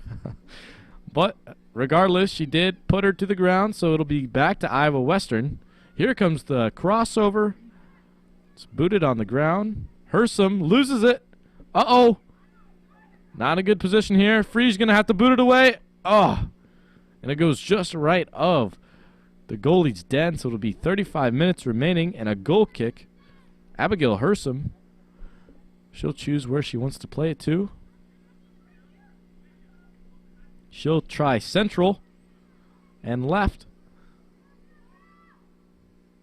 Jeanette Scholes can't stick with it, but she's going to try to bat it down and fight for the ball. Go out of bounds. Go back to the Tritons. Amber Vanderveer now. She'll throw it in right there. Addie Boyle will give it up.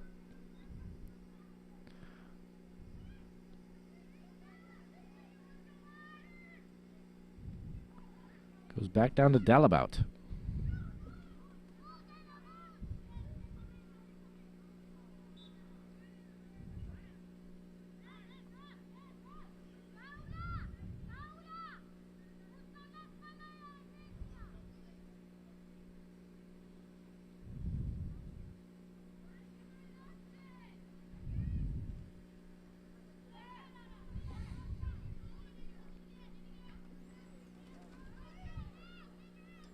There goes the throw in from Friege.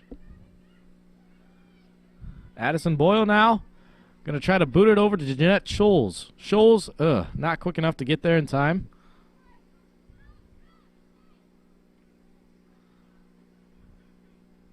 Scholes will fight to the back to get it back. Can't get there in time, though.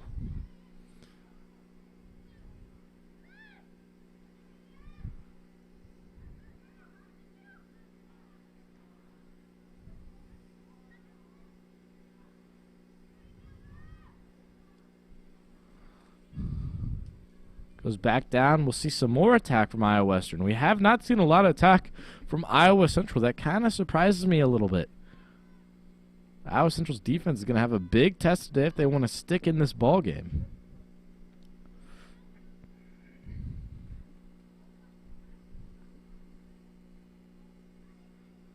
Here comes a throw in now. So he got it over to Ririka Kamimura. Ooh, went over the shoe of Norma Hernandez. Jesse Caruffer now. Caruffer will look. Big boot now. Go Central. It's coughed up that time. Addie Boyle will stick with it. She'll lose the ball. That was Rurika that got there in time.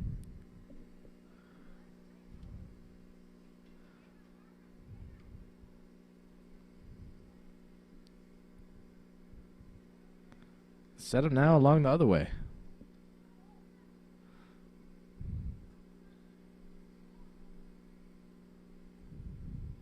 There goes a throw in. Amber Vanderveer was there.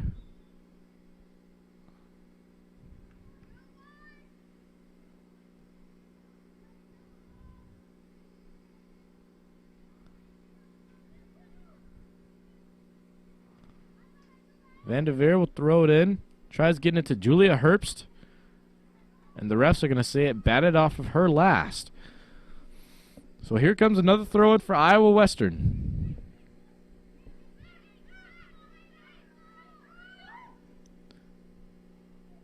Throw in Norma Hernandez. Puts her foot to use and gets in there. Nice. Nice, Vanderveer.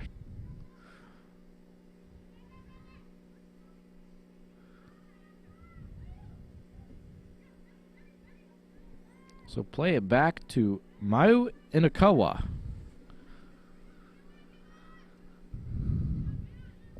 Hersom now steps up. Gives it back to Flavie Saez. Jeanette Scholes then. We'll send it back over to Vanderveer. Vanderveer now. It's not going to hit her target, but it'll stay in play.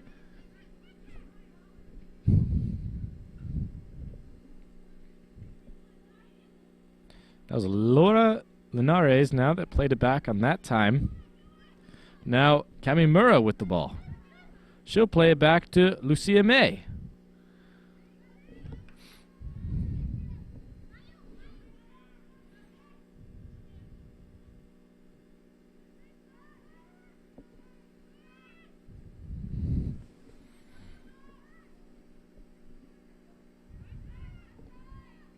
Sets it back up to Mayu Inakawa. Be back over to May. They have really good communication skills. May between Kamimura and the other way around. And here comes Anna Hall now. Addie Boyle, though, she'll play aggressive and she'll win the ball back for the Tritons. And they'll play it down to Jeanette Scholes. Jeanette Scholes.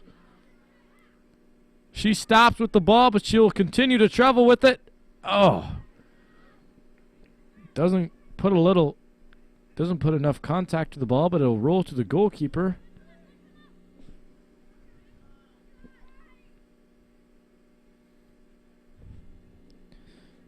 There's May with it. May had to play it back. Oh, nice step up from Alicia Mulvaney, but it goes past her.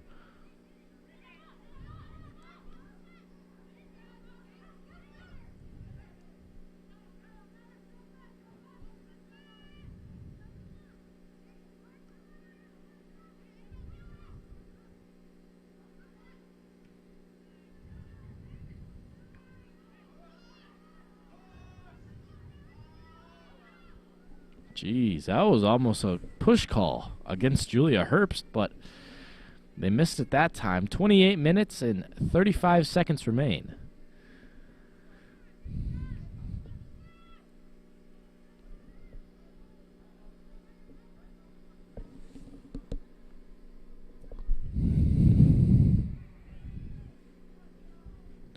And the flyover now. Oh. Paula was there to send it into the back of the net, but not that time. Jeanette Scholes using her speed. She can't maintain focus on the ball, and she'll lose it, though. Vanderveer now. Send it back into Jeanette Scholes.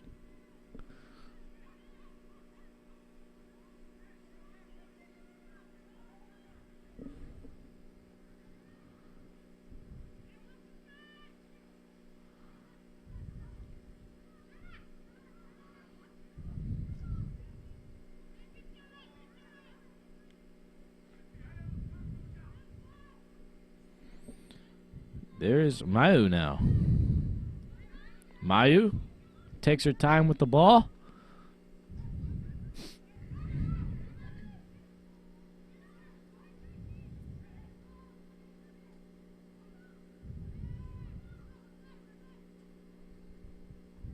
Ooh, big kick now. As she tries to line it up for Anna Hall. Anna Hall tries to feed her teammate Laura Linares, but it'll go out of bounds and another goal kick opportunity. So we'll see Hersom. See what direction she goes here.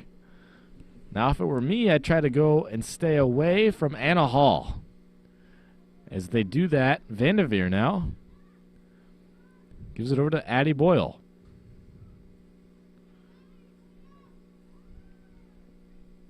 Here comes the setup now.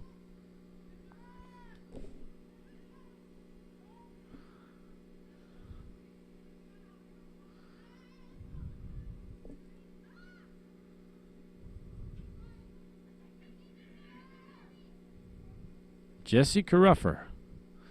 The ball, she'll boot it. Mulvaney's going to have to yield it down hard if she wanted that one. That can hit her right into the kneecap there.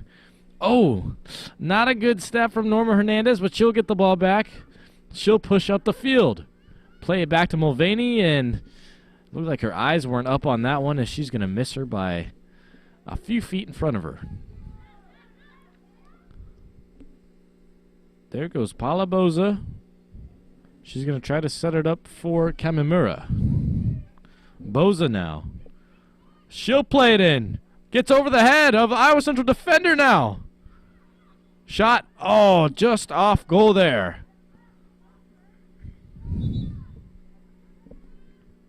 That was 24, Ella Pelletier. That missed it there, and she will be subbed out.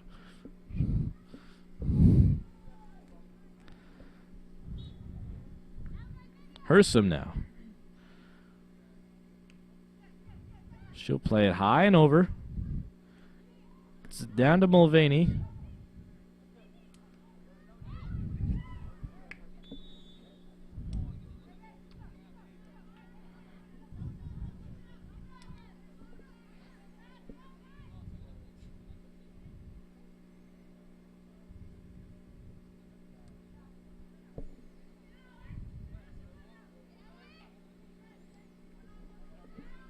Sets it up for Addie Boyle.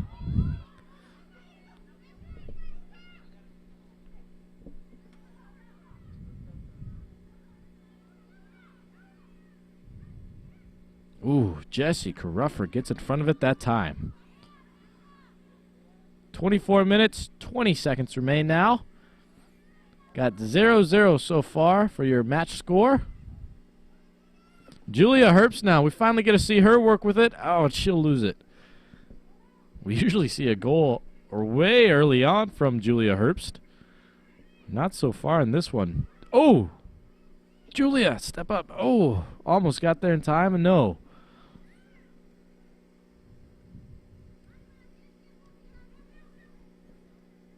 So go back down to Kamimura. Kamimura now. Tries playing it to Anna Hall, but she needs some more speed if she wants that one. Freeze now. Plays it into Mulvaney. Mulvaney keeps it on the line, but hugs on the outside portion of it, so it'll go out of bounds.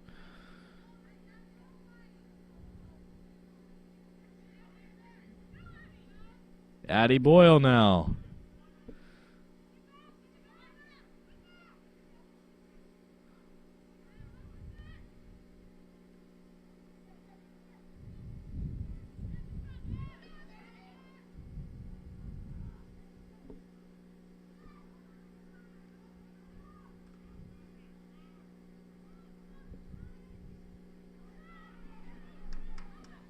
There we go now.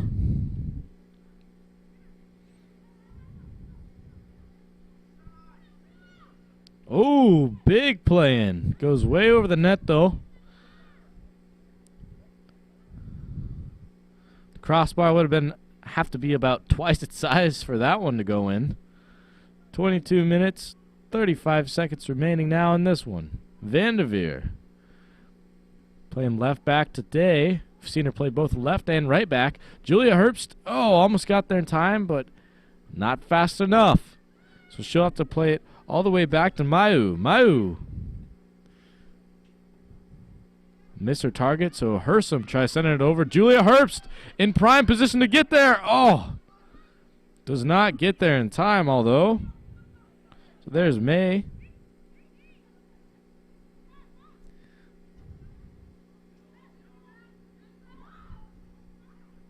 Norma Hernandez tried stepping in front of it there. Didn't get there in time.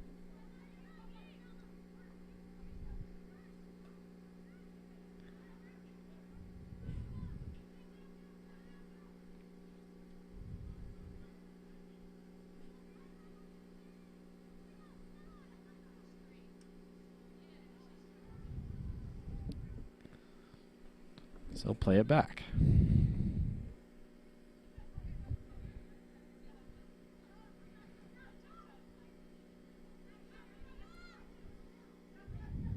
Here we go now. Mayu. Try sending it in to Kamimura. Jessica Ruffer.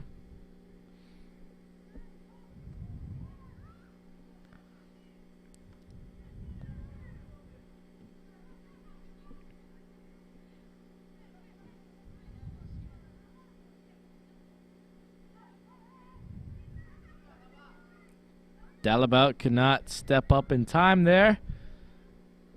Ball will stay with Iowa Western.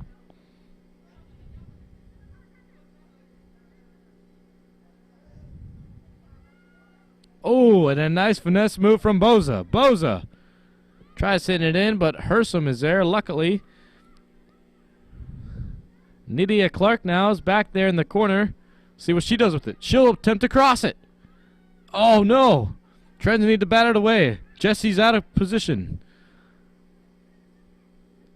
There we go, Jeanette Scholes. So send it all the way down to Julia Herbst. Herbst. Herbst! Oh, get there in time. Oh, almost. Just a hair short of that one. We have exactly 20 minutes remaining in this first half.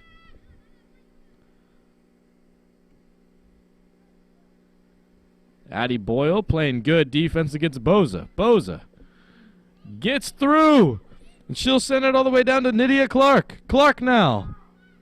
What a pass from Boza. As she almost sets it up for Kamimura even. Clark still with the ball.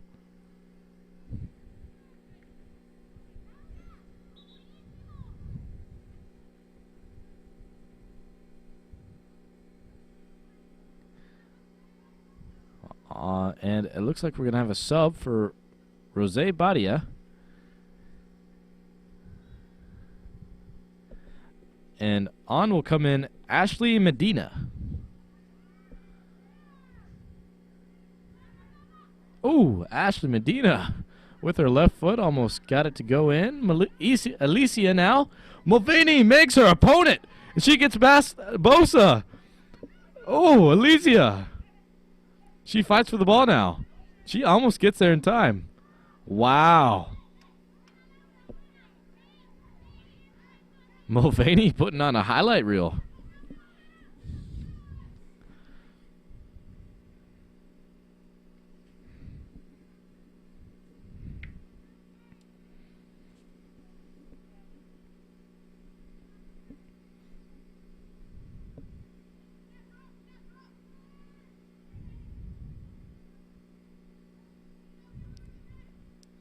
May now trying to set it in. No.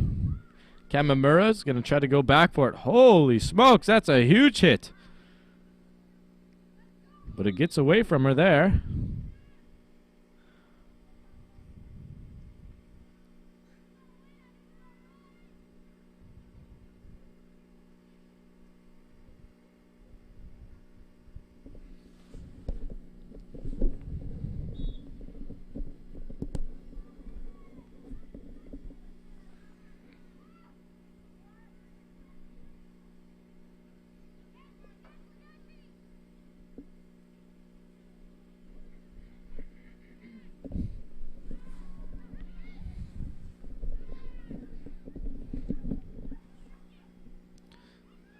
Go now. Boza goes to Jeanette Scholes. It's a scrabble for the ball.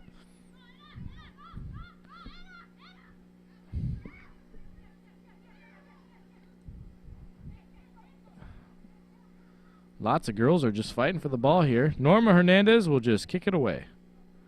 I like that tactic. Too much of a scruff going on. Couldn't really identify a true pacemaker of the ball, so they just booted it away. Looks like we'll do that once again here. Good decision from Friege.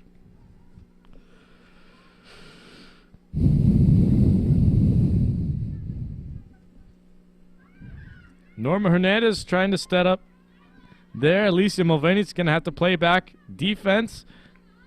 She'll boot it away now. I like that decision for Mulvaney to come back. I mean, she should be back there ready for a pass, but right now she's playing some of the best defense against Boza right now, who's possibly their best scorer. And here comes number 24, Ella Pelletier coming in. Oh! And Kamimura almost puts it back to the end of the net there, but it goes on the other side. Luckily, 16 minutes to go now. Hersom ready for the goal kick.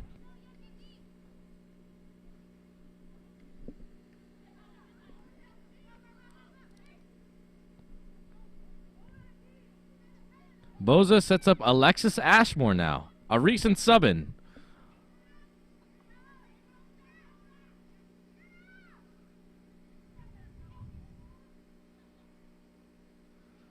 So go the other way. And here comes the setup now. Norma Hernandez gets there in time. Sets up Julia Herbst. Herbst. Open field in front of her. 5-on-5 opportunity. Gives it off to Flavie Saez. Saez going to try to play it down to Jeanette Scholes. Scholes is a speedster. If they can get it to her, they could be good. Oh. Stopped in action there. Oh, Jeanette Scholes coming on down for the pocket pick. So get it back over to Ella Pelletier. Alrighty now. Friege now. Gives it into Mulvaney.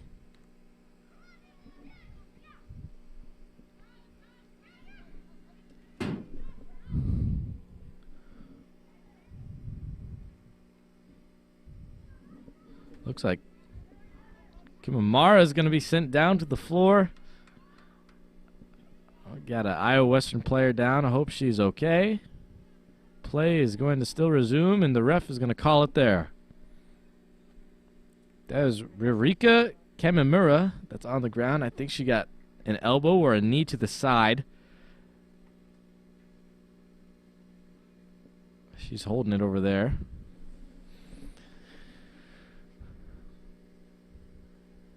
And team doctor's going to come out. Hopefully she's okay.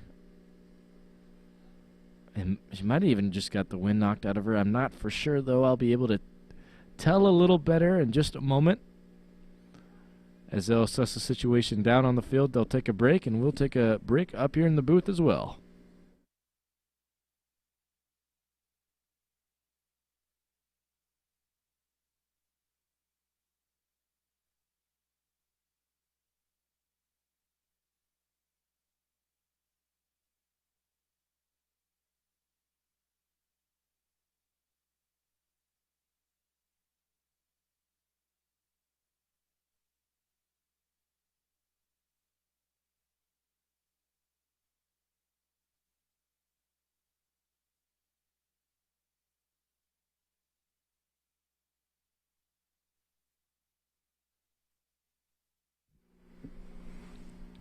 Ririka Kamimura gets up. She needs a little bit of help off the soccer field.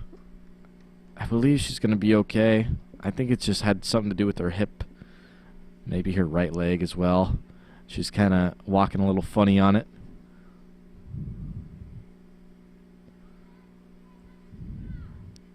So we'll have a sub come on for her. Once I get who it is, I'll announce it.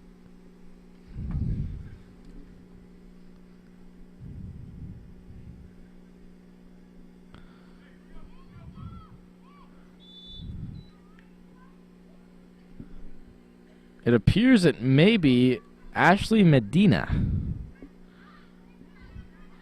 Be playing in the back there for Iowa Western.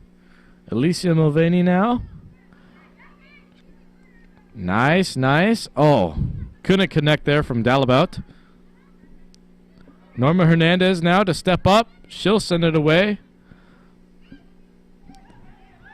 Uh-oh. Uh-oh, says Iowa Western, as it gets into the feet of Alicia Mulvaney. Via Julia Herbst. Can't do anything with it there. Boza now is going to have to dish it back away.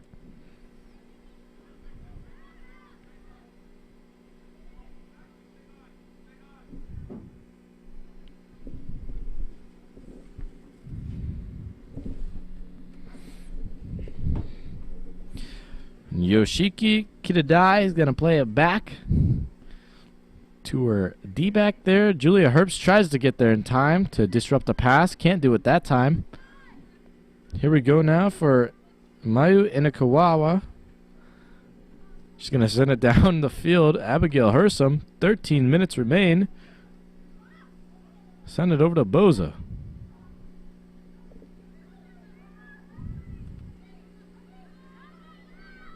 Ashley Medina now. She goes for goal, but she's shoved out of bounds along with the ball. Looks like it'll be a corner kick. We're going to see Paula Boza kick it.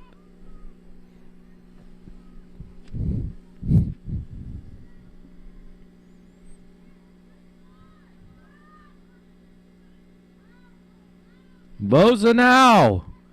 Tries sending it in. Can't get it to go. And a nice wall is being formed. Flavi Saez will boot it away. Oh, and that's nice defense from from Hersom. There's a ball hit off her behind now. She's going to have to go and go back in against Kidadai. Kidadai was going to send it in. Boza. Oh.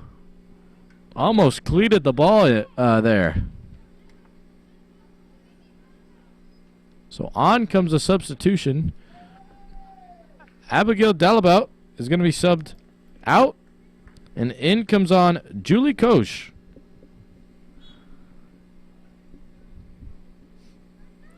And right away, Koch almost gets the ball. Norma Hernandez now. She'll be going up against Ashley Medina, who recently subbed in as well. Julia Herbst. She's going to have to play it all the way back to Annabelle Friege. Friege gets it to Koch.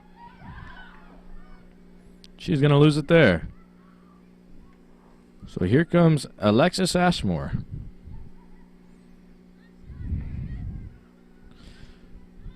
And along with Ashmore, Laura Linares.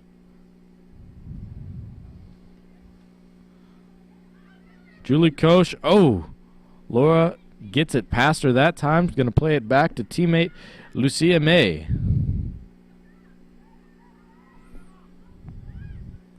And the play-in. Oh, nice save there from Jessie Caruffer.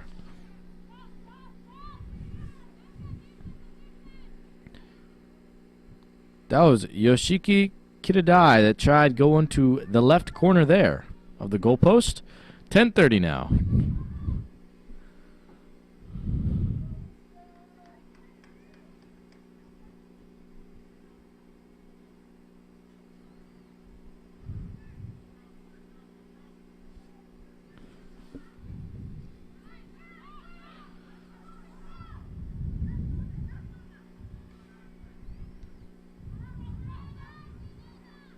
Addie Boyle's going to have to step up if she wants to play defense against Boza. Boza gets it off in time, though. She's going to send it over to Ashmore. Ashmore. Here comes a setup for Boza. Boza. Going to boot it up. Oh, and almost in. Jessie Caruffer rises to the occasion. Make sure the ball doesn't go in the back of the net.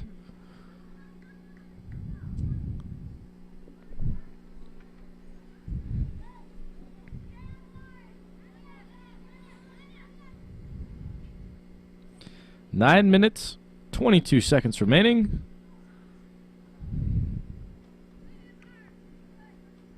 Van de Veer now eventually finds into the feet of Alicia Mulvaney. That was an aggressive shove from number 12, Lucia May. I'm surprised that wasn't called there, because that almost looked intentional. Freeze going to send it into Julia Herbst. Herbst back away. Addie Boyle now. Gets it back over to Vanderveer. Vanderveer tries playing it into the central position. Loses it there. Jeanette Scholes uses her speed to apply pressure.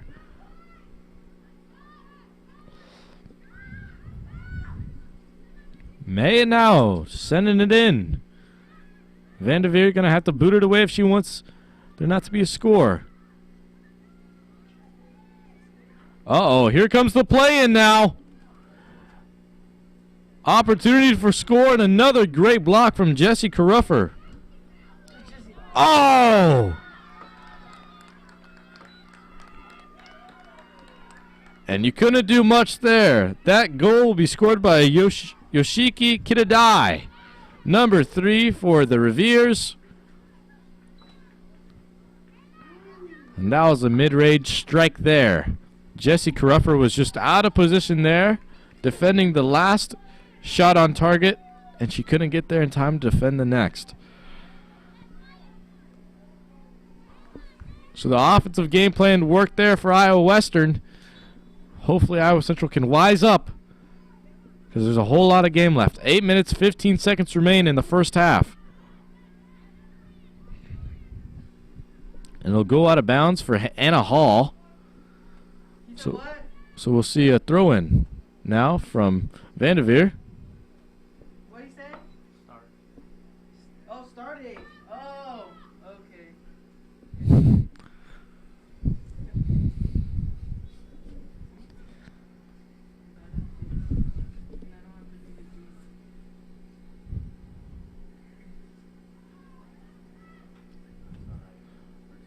Let's go the other way now.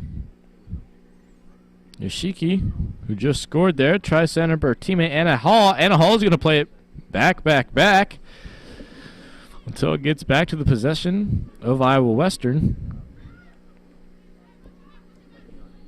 Iowa Western will play it inside now. Hersom gets up there to stop that one.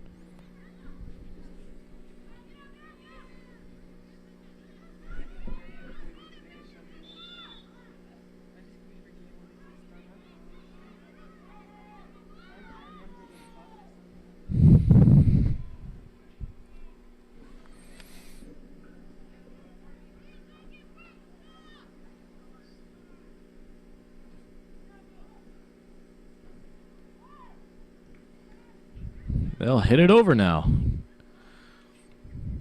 That was a big boot from Vanderveer. Here we go now. Ella Pelletier trying to put it to the back of Alicia Mulvaney. Not enough to do so there.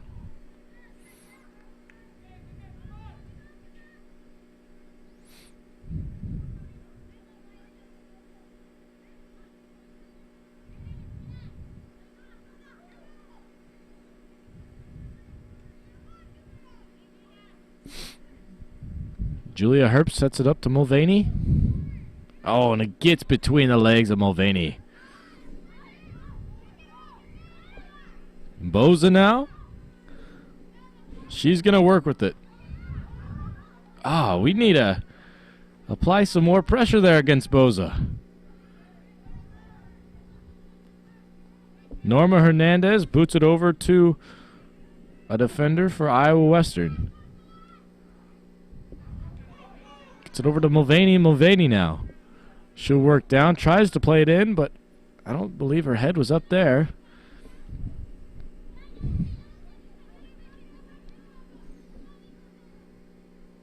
Oh! That was a tough shove to the ground, courtesy of Anna Hall.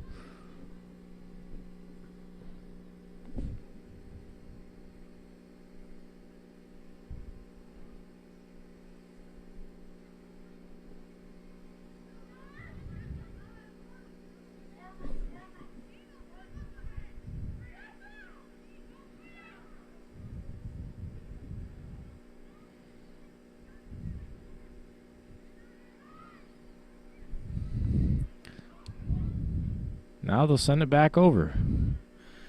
Jeanette Scholes almost shoved to the ground as well. 5 minutes remaining now.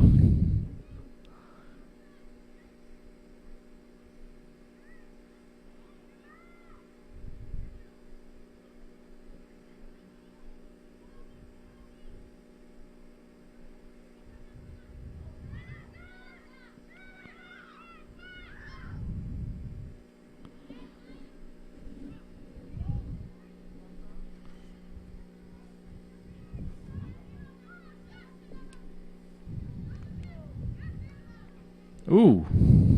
Puts her head to it there.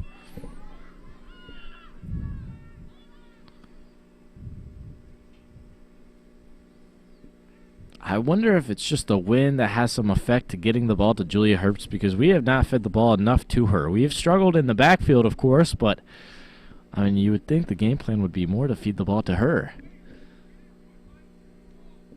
So far, we are 4 minutes away now in this match to go into halftime. Mayu and Kawawa.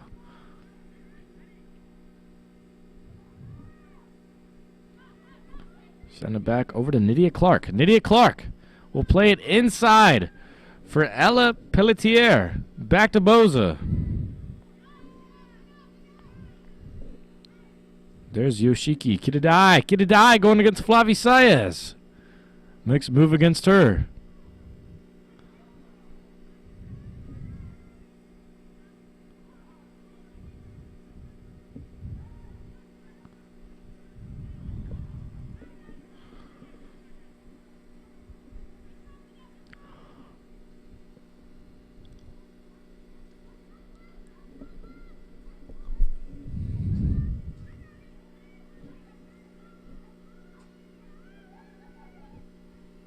Send it back down to Jessica Ruffer with 3 minutes remaining now.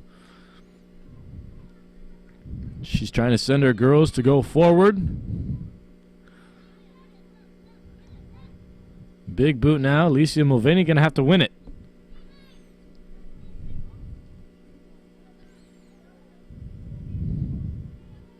Ball will go out of bounds now from Friege.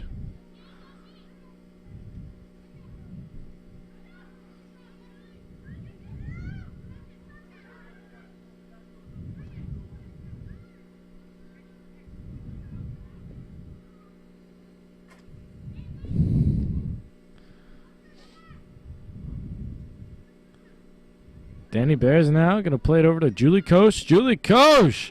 Nice pass in from her. Gets it to Alicia Mulvaney now. Mulvaney.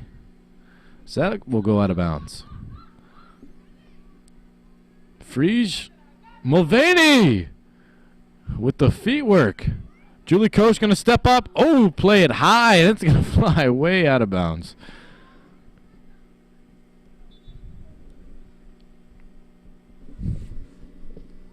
A minute 45 seconds remaining. We'll have a sub come on for Nydia Clark.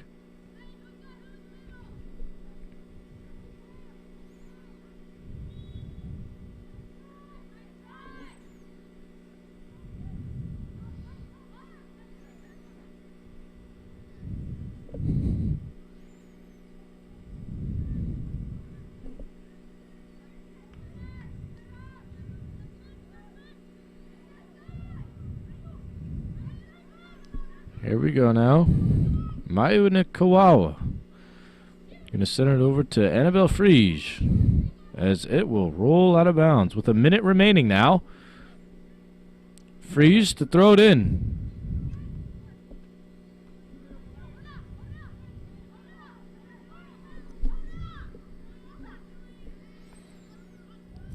The play in, going against Norma Hernandez. Oh, luckily Abigail Hersom steps up and sends it flying out of bounds.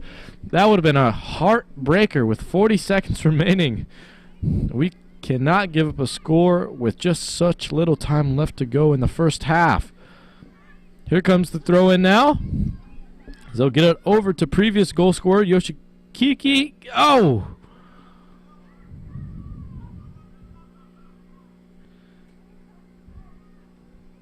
15 seconds now. As the ball will go out of bounds. They're going to have to hurry if they want to score. Boza. Paula Boza. Send it in with 5 seconds.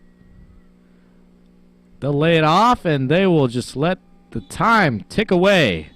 And that'll do it for your first half at Harlan Rogers. Was a really entertaining first half to see how good the Iowa Central defense could do to the star-studded Iowa Western offense. I will say we saw a really good score being scored by Yoshiki. earlier, I expect some more goals being scored than just one today. And I really think Iowa Central just needs to get back to their main game plan and feed the ball back to Julia Herbst, really. Otherwise, Iowa Western's looking really good out there. I can't say they could improve anywhere else besides keep doing what they're doing and maybe talk a little bit more. Otherwise, that'll be your first half analysis. I will get right back to you at the start of the second half.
Alrighty, Triton Nation, we are back at Harlan Rogers Sports Complex watching the Iowa Central girls soccer team go up against Iowa Western.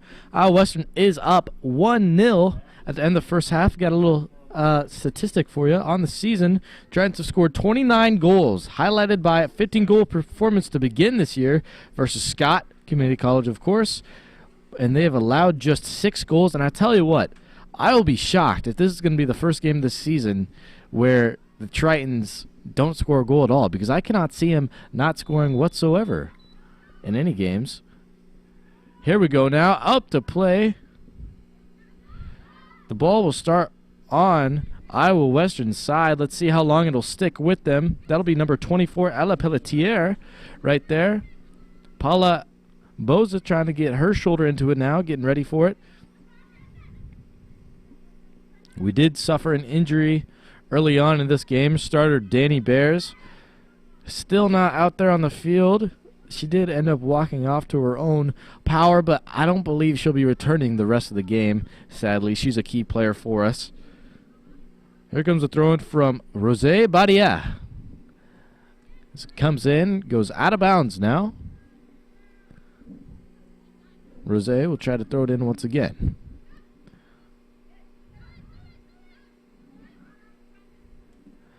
Got stuck in the corner now. Linares cannot have much to offer there. Goes over the foot of Flavi Saez now. That most recent boot went from Yoshiki Kidadai to Barbara Russo. Barbara Russo now. Look for a way to turn this ball. Flavi Saez. Triton's still not applying a lot of pressure. Playing a lot of zone today. I don't really know if that's helping them out. I mean, let's say this. Iowa Western has a lot of really, really good offensive playmakers that can score easily. So I guess if that's your case and not playing the more man-to-man because you don't want to get burnt, I get it. But it's getting to the stages where I feel like you're going to want to stop doing that and change it up here. Addie Boyle now is going to play it back to Jeanette Scholes. Scholes going to look up, look to pass it, but it gets through a defender. Flavi Saez plays it back to Jeanette Scholes. Scholes stops in action.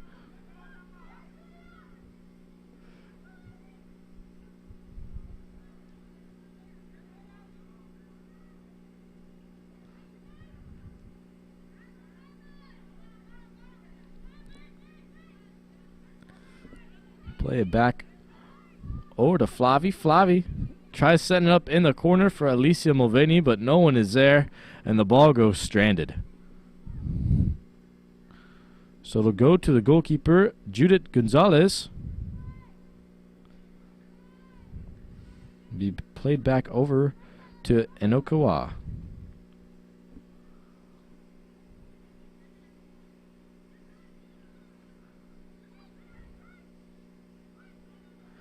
Looks like Dalabout lost possession of the ball there, so we're going to have Addie Boyle step up, try to change it.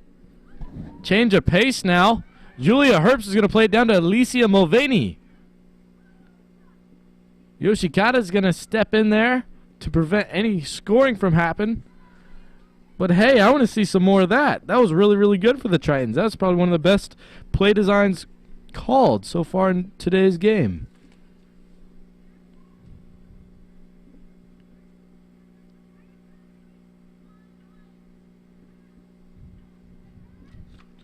Play it back down to Russo. Russo play it over to Boza. Boza is backed up against Boyle.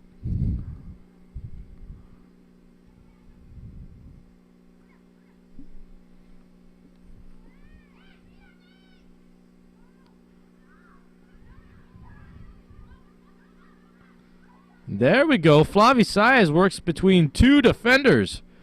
And she'll work with it. 3 against 4 opportunity. Gets it down to Julia Herbst. Oh! Julia almost makes contact to get it into the back of the net.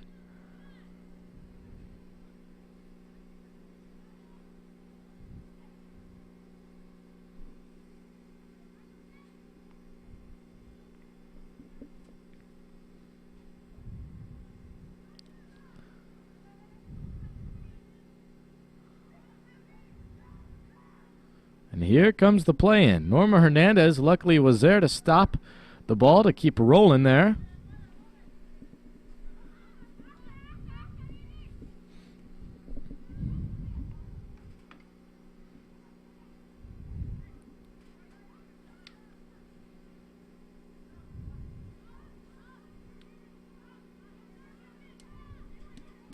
They'll play it now down to Anna Hall.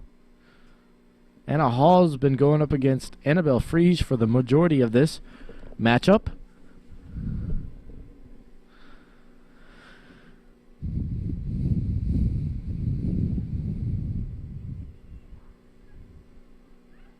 Now getting sent over. Now that's a big boot from Boza as it almost gets to the back of the net. Luckily, Jessica Ruffer is there to stop that from happening. 39 minutes and 30 seconds remain now.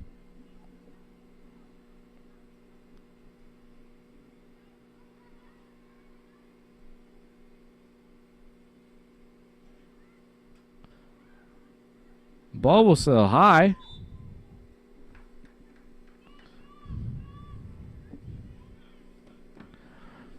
Looks like the direction of the ball will change. Go back to the Tritons. This will be Vanderveer now. Vanderveer will kick it up. It'll be traveling high to there. That was a nice boot. Gets it over to Saez. Saez kick it over to Norma Hernandez. Hernandez now finds it away to Addie Boyle. And then Mulvaney. Mulvaney tries playing it back up. She's going to try to play it back up to herself, actually, but she kicked it too hard and it went out of bounds.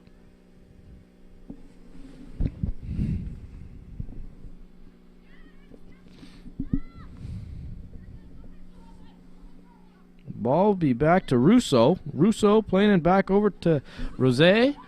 Oh, and a bad pass following Rosé. Julia Herbst now with possession of the ball. She'll lose it, though. Oh, man.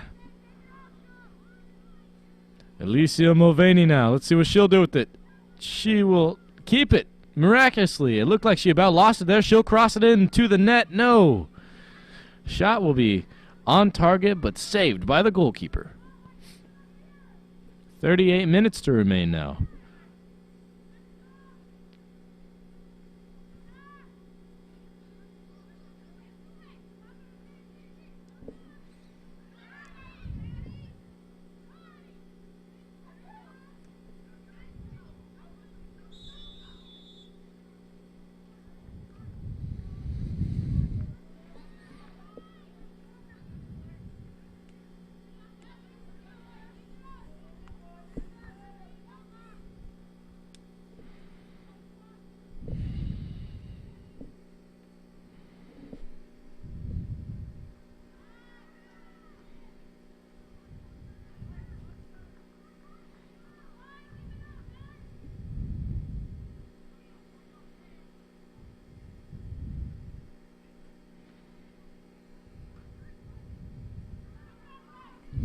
Here it comes the other way now.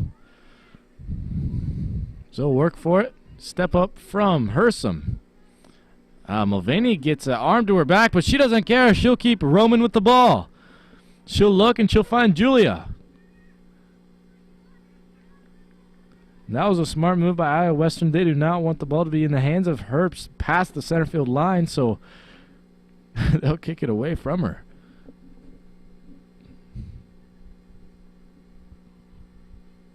Ball be thrown into Herbst now.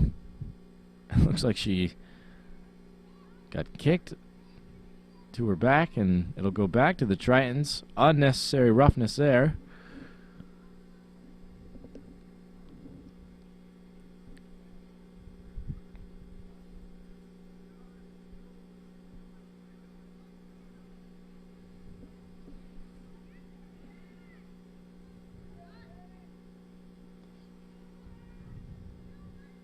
Alicia Mulvaney prepares to boot it in. She'll go top deck with it. Flavie Saez is going to have to work back. Nope, that's Jeanette Scholes, actually. My apologies there. Addie Boyle work it back to Vanderveer. Vanderveer looking to switch sides for it. There goes Anna Hall now, trying to go against Norma Hernandez. She'll bat it away, though. Uh-oh. Tritons could be in trouble here. As here comes the play-in for Ella Pelletier. No! Jessie Caruffer luckily had her eyes open there.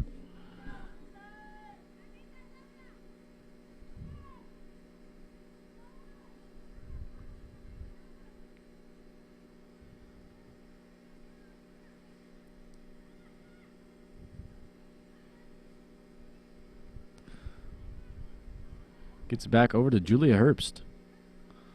Looks like she had messed up her ankle on that one, but she'll pause playing. I hope she's okay.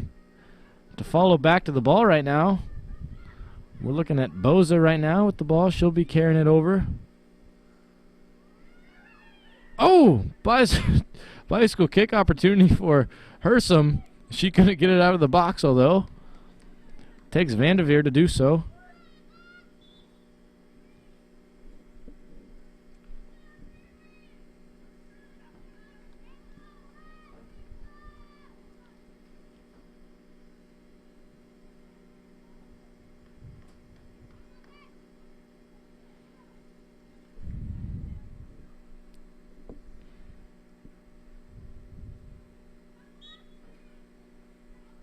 The throw in now.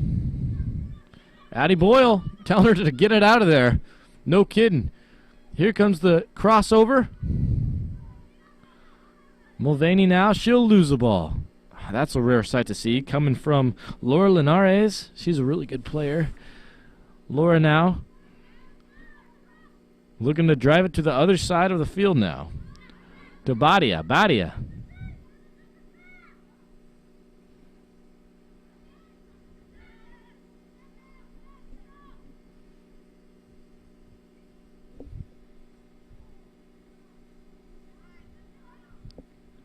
And here we go now. Ella Pelletier.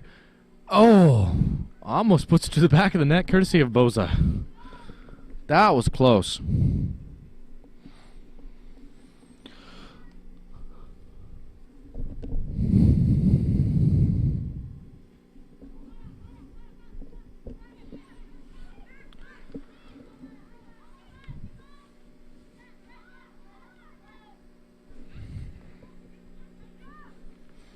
Yoshiki now, trying to play it back down.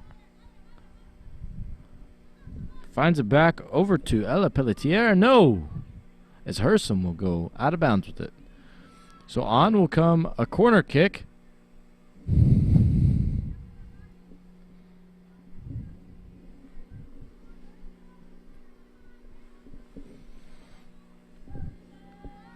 See, Miss Mayu Inokawa kick this one.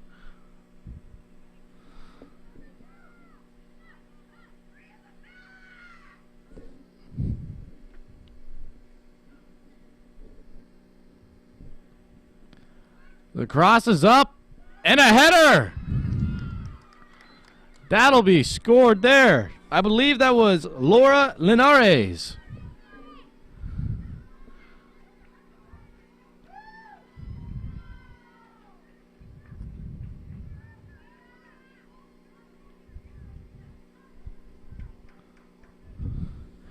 They'll be assisted by Mayu Inokawa. Straight to Laura Linares, and the score will go 2-0 now. And the Tritons are stunned at Harlan Rogers. We'll have a sub now. Barbara Russo will be headed out for a rest. Let's see who's heading in now.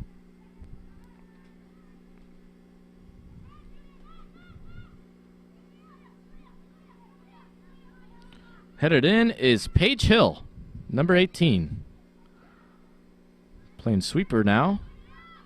She's going to try to step up. Flavie Size now. She's going to play to Jeanette Scholes. Jeanette Scholes traveling inside with the ball. No. As the stab tried to take it away from her from Yoshikita. Nothing there. Flavie Size is going to try to cross it in. Oh. As it'll be stopped by the assist maker, Mayu Inokawa. Great defense there.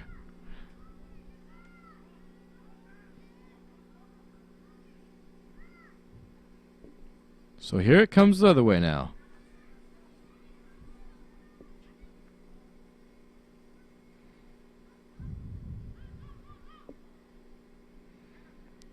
Ball being backed down by Jeanette Scholes. Jeanette Scholes. Looking where to place the ball. Tries getting it over to Herbst.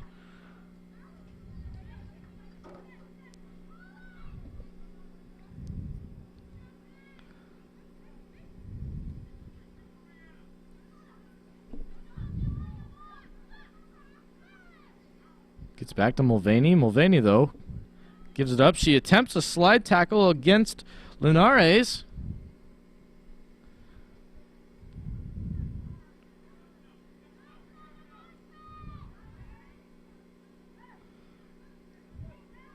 Jeanette Scholes trying to get the ball now. She gets stopped on top of it, but she's got the speed.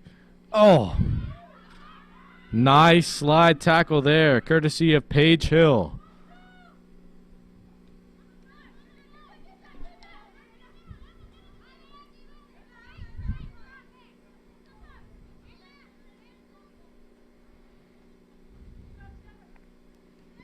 Addie Boyle now. Attempt to boot it over.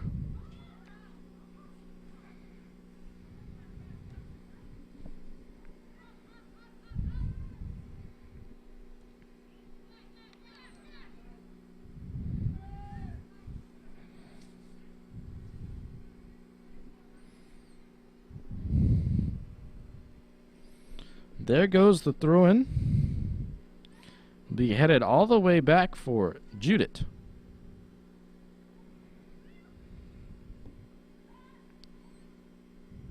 Oh, and the shove of the pack, courtesy of Dalabout that time. 29 minutes, 10 seconds remaining.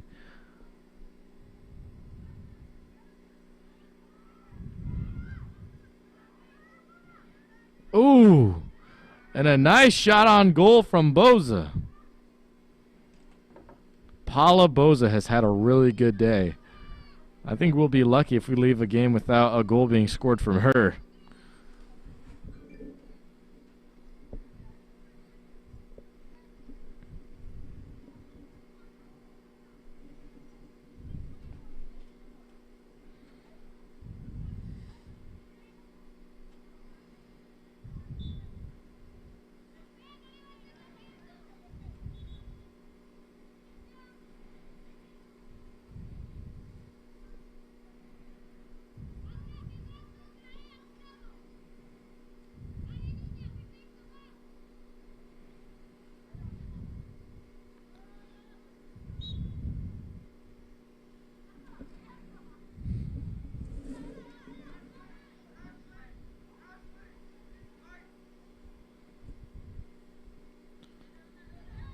Vanderveer couldn't get it over the head of Pelletier.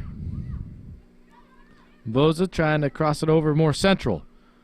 Big boot going to go way above Jessica Ruffer's head. She could tell that right away.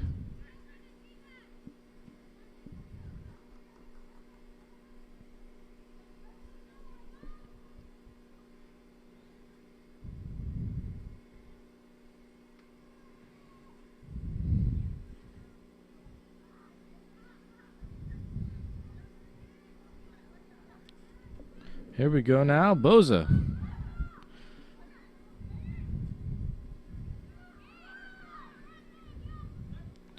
We get it back down over to 11 there.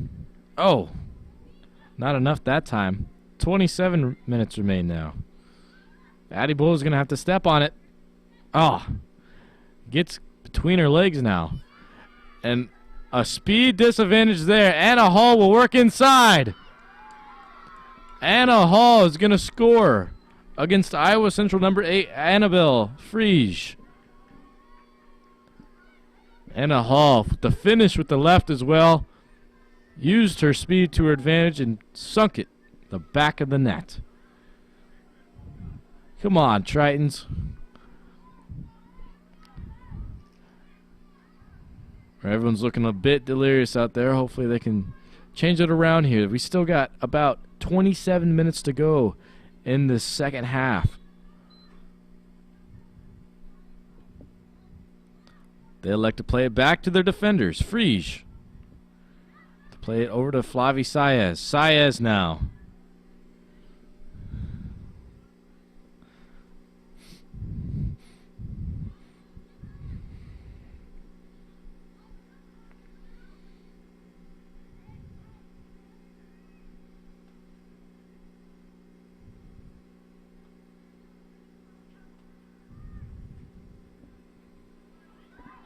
And here's a wide open opportunity for number 24, Ella Pelletier. She almost got there in time. She was really open that time, but Jessica Ruffer was there to stop that one before she could get to the ball.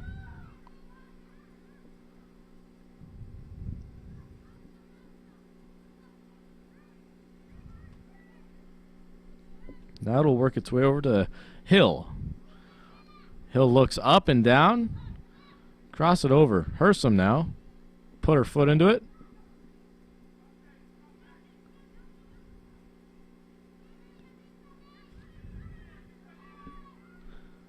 Freeze now. Looks like she'll lose it.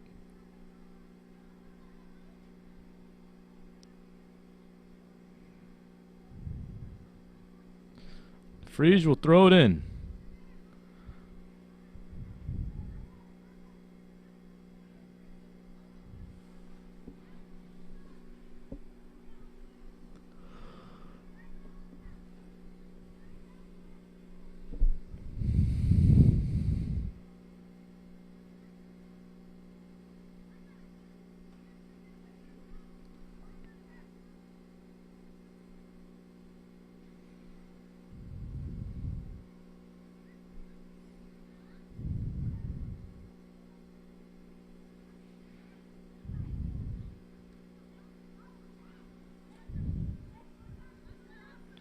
Ball now travels over to Hersom. Hersom going to try to lay it off to Addie. Can't do much with this, so she'll dump it off to Julie Koch. Koch now going to work with it.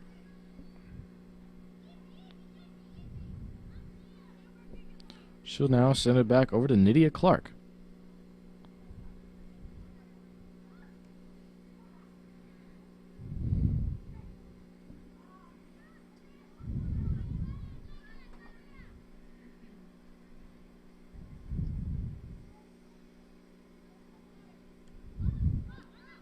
Oh, Caruffer. I don't believe she meant to do that one. It looked like a little squib kick there.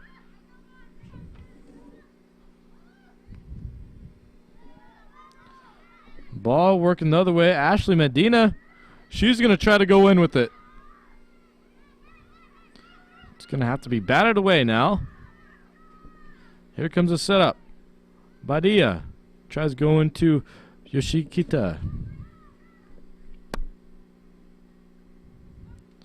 Julia Herbst now. Get her feet on the ball that time. Jeanette Scholes. It starts with a good touch on the ball. Tried moving with the ball before she even really had good enough possession of it. And she lost it right away there. I feel like that's happened a lot today. Another key takeaway for this Triton team. Not executing on their end of their passes. 23 minutes remaining in this one. Hard shove to the ground that time.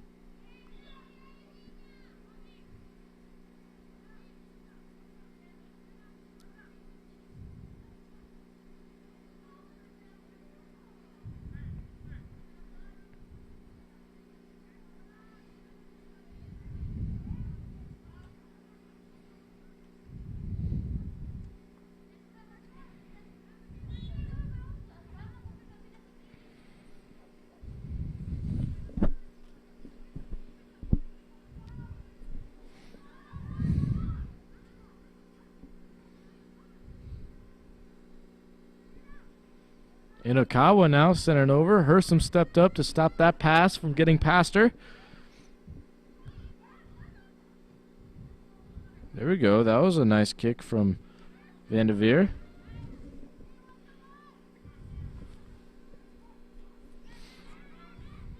Ooh, Herbst tries working around her defender.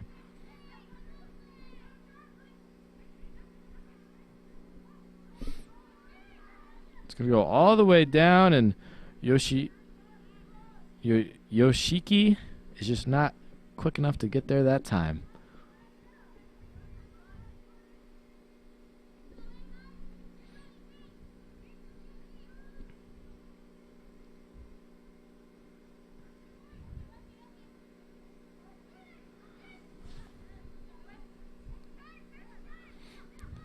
Send it back over to 24. Nothing there. Fouled hard, though. Ella Pelletier's fouled really hard. It's going to be close to the goalie's box.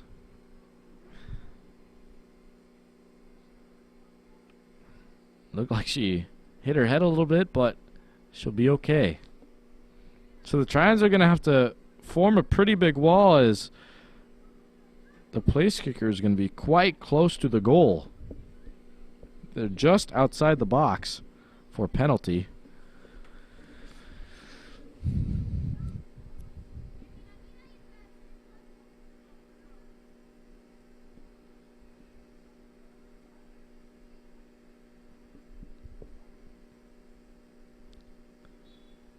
A 4-gal wall now.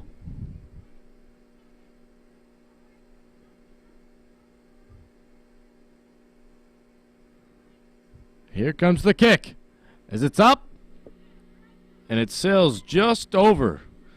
Mayu Inakawa almost had a great hit on that ball once again. She has had an assist earlier coming from a corner kick. I wouldn't have been surprised if she scored there. She showcased her foot multiple times in this one. Dalabout now, trying to play it down over to Jeanette Scholes. Scholes is going to have to play it back.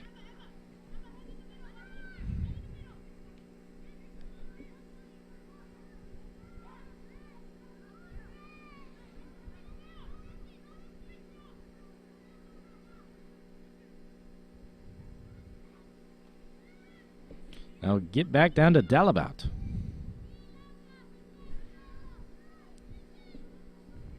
"19 minutes, 20 seconds remain in this one. Here comes the pace. And a great block from Hersom. Yoshiki. Stuck in a corner. What will she do? Coach tries firing it away. I think it'll go off her behind, so it'll go back to the Tritons.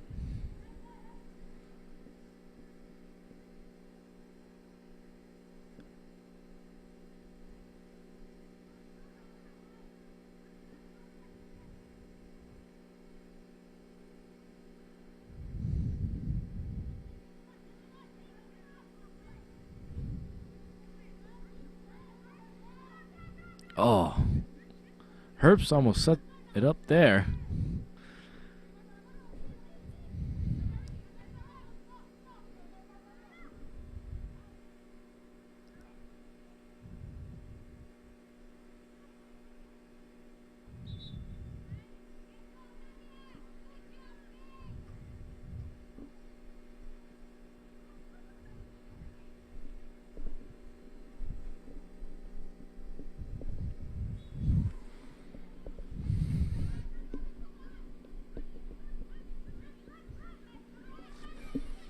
Send it back in.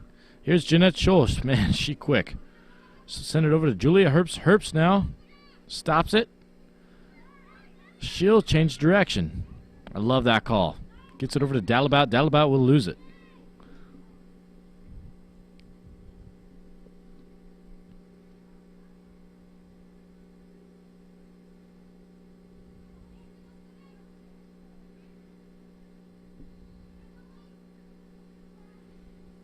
$17:30 now.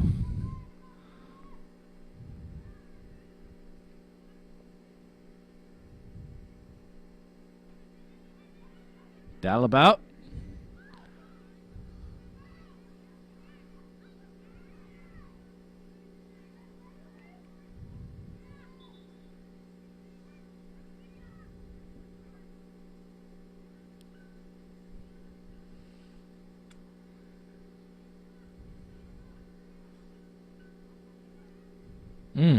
Throw-in is off her foot.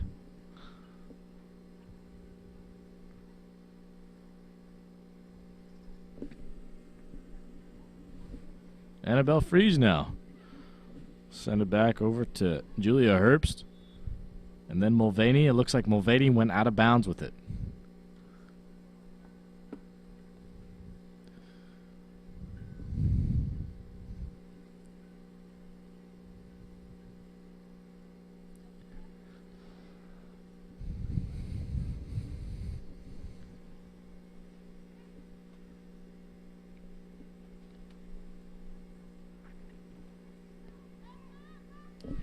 There goes the flyover.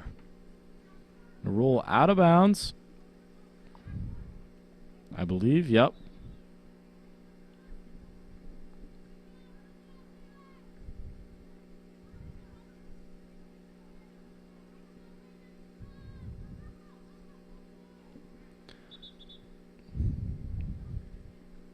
Looks like we had a sub, so we weren't ready to get back to play there. Now we are. The throw in.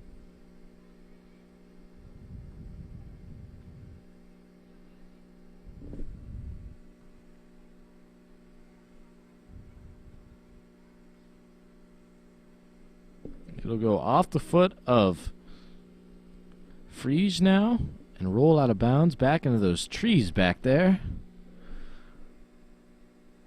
And it's kicked in. Hersom now boots it over.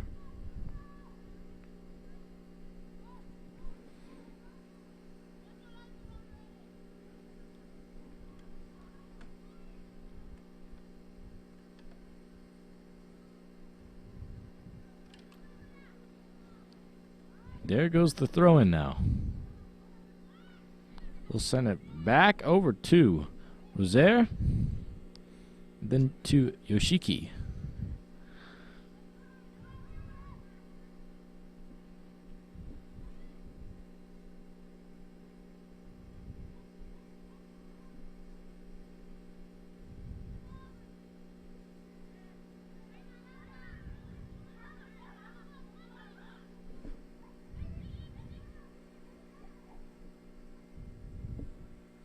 Uh-oh, and a prime opportunity once again for Iowa Western to score. Jesse Caruffer gets in front of it. Oh, Caruffer nearly loses the ball.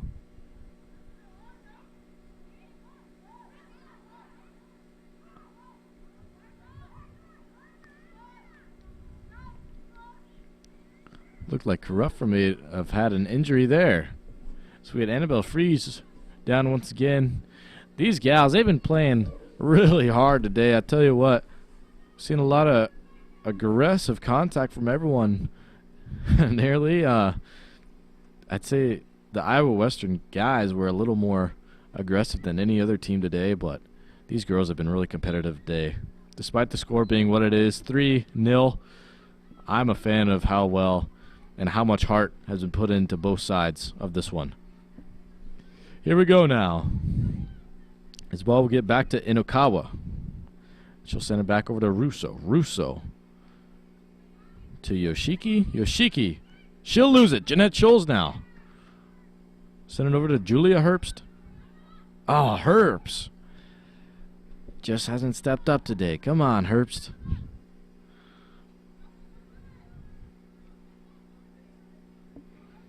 Hersom now going to work with it. Trying to get it over to Jeanette Scholes. 13 minutes left.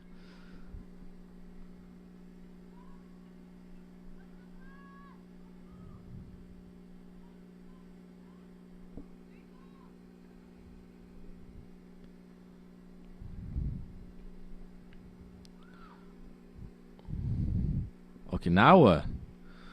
Try to send it in. This is where Iowa Western is starting to milk the clock a little bit. Moving a little slower. Gets it over to Paula Boza. Boza now. Gets a setup from Ashmore.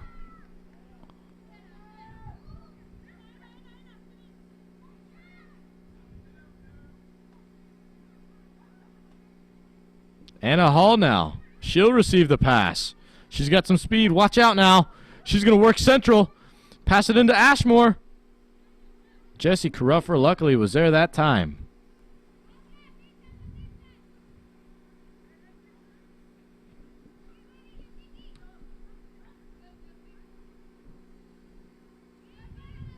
Ball bouncing. Yoshikata.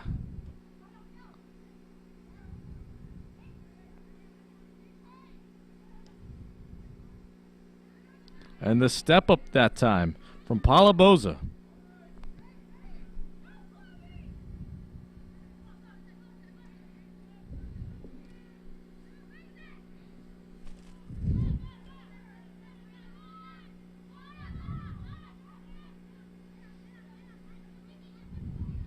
She'll throw it back into Saez.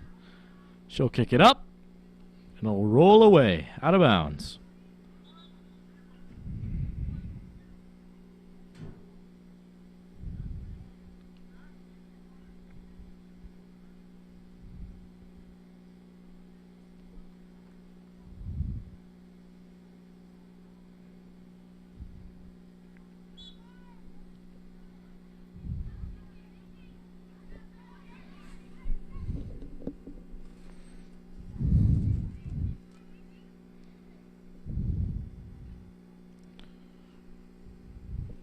Rose now trying to set it up for Anna Hall. Anna Hall with the speed. Gets past Van der Veer. Crossing it over. Oh. Just missed Alexis Ashmore on the mark. 10 minutes, 20 seconds remain.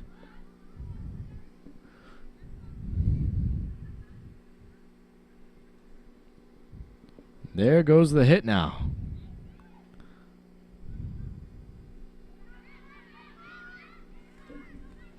Ooh, Jeanette Scholes gets aggressive, puts her arm into the back of Anna Hall.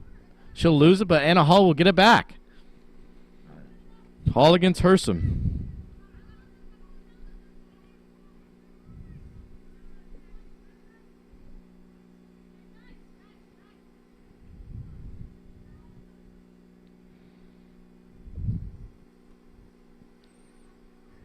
Paula now. It looked like that was Dalabout that sent it back central.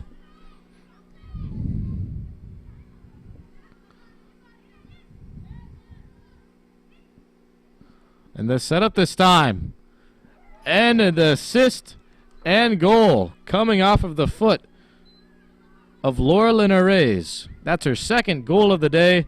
Anna Hall with her first assist of the day. Anna Hall scored earlier. And the Tritons will go down 0-4 in this one with 9 minutes and 15 seconds remaining.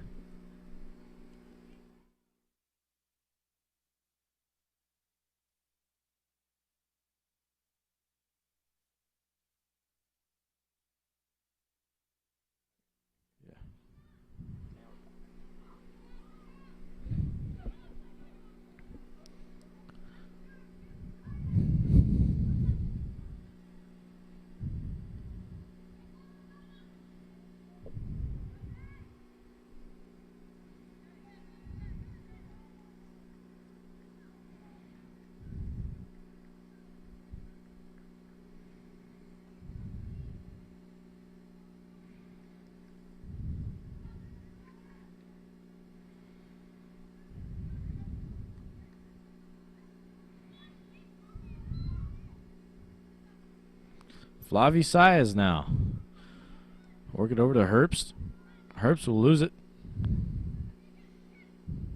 Oh, come on. I want to see someone score. We got 9 minutes remaining now.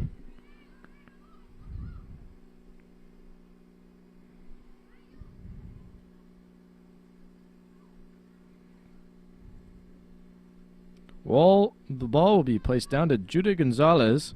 Gonzalez will play it over to Russo. Russo will just sit with it. Anna Hall now tries playing it down to number 33, new sub in Brianna Johnson. It'll go out of bounds and a throw in now from Johnson.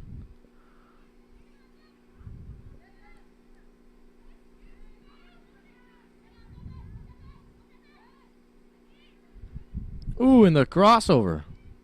That had some finesse on it, but looked like it had the wrong intention. If she was a bit closer, that could have been a well-struck goal. Jessie Caruffer now. The kick.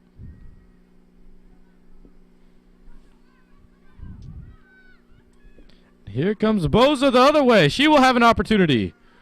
And she will score the 5th goal of the day.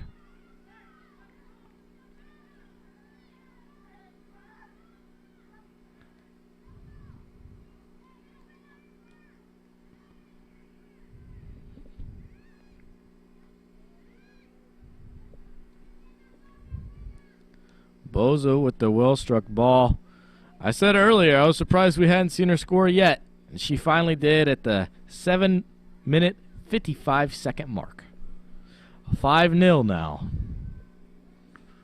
As the Tritons have emulated a little bit of what the men's team has done, I believe they've given up with the last 10-minute stretch of this one.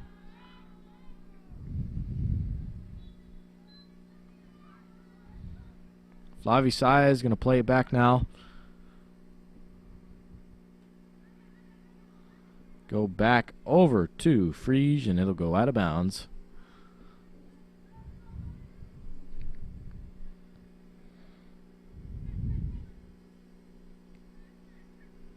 Alicia Mulvaney now. She'll work central. Trying to cross it over, but it is given up. Anna Hall now will lose it as well. Mulvaney going to have to find a target here. Mulvaney should play it down to Addie Boyle. Play it all the way down to Julia Herbst. What a pass from Mulvaney. Herbst now.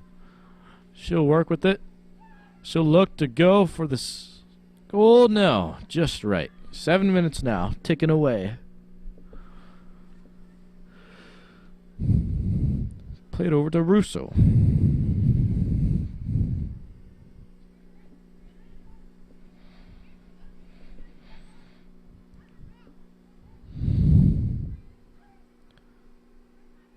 Hersom will work back with it. She'll just boot it out of bounds.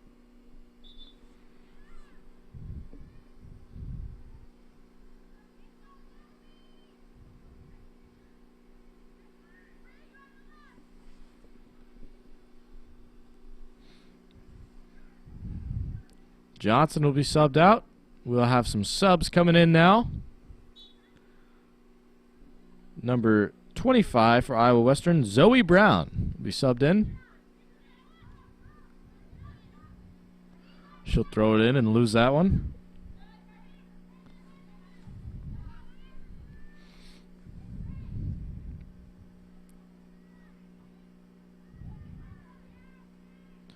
Julia Herbst almost getting there in time. Jeanette Scholzo. There's Zoe Brown. She was just subbed into this one.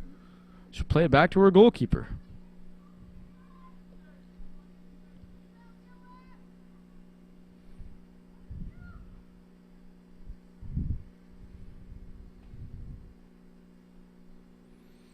Go back to the foot of Inakawa.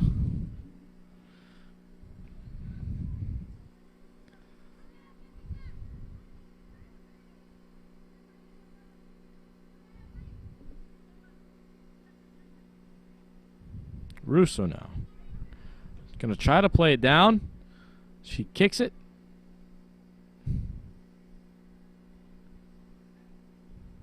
Goes in the box. 5 minutes remaining now.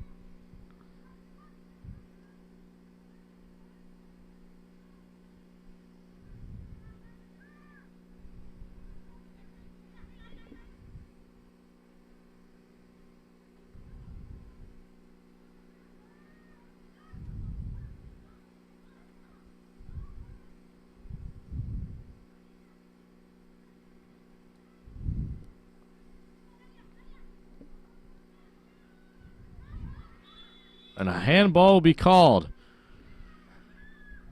That'll go against Vanderveer.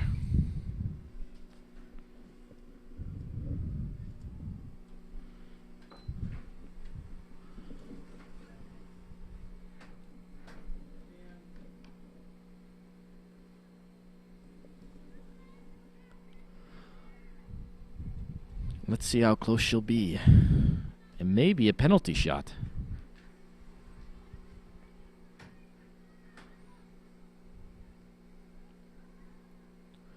Yup, it will. They'll leave it up to Laura Linares, who scored earlier now.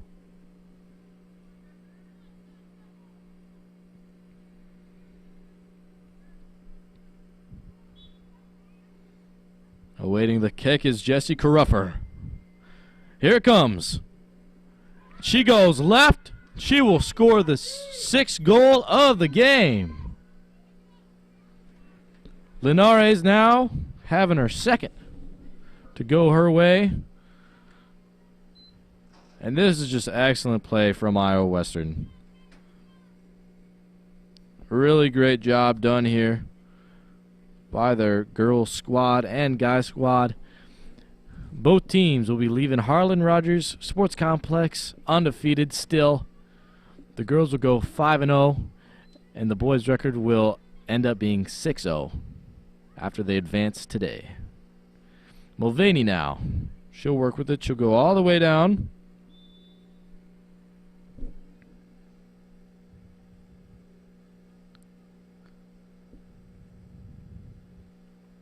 Looked like a foul had occurred, so they will give it back.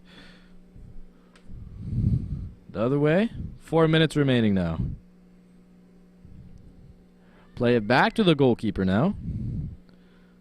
That'll be Russo. Russo will work with it. She'll send it down to near center field line. Can't do much with it. So she'll give it back to Okinawa. Okinawa now. Pass it down. It looks like it's bobbled around. Flavi Saez currently has it for the Tritons. Give it back to Dalabout. Alicia Mulvaney now. Find her way with it. Okinawa, get it back to Russo. That's been a really good game plan when it's gone through those two gals right there in the backfield. Now they'll work it even back farther to the goalkeeper as Iowa Western will begin to milk the clock. 3 minutes remaining now. As the Triton hasn't stepped up now, playing that defense. Looks like Iowa Western's going to try to advance here. Tries kicking it over to Zoe Brown. Zoe Brown has a little bit of trouble feeling it. I think a little bit of a win had advantage to that one.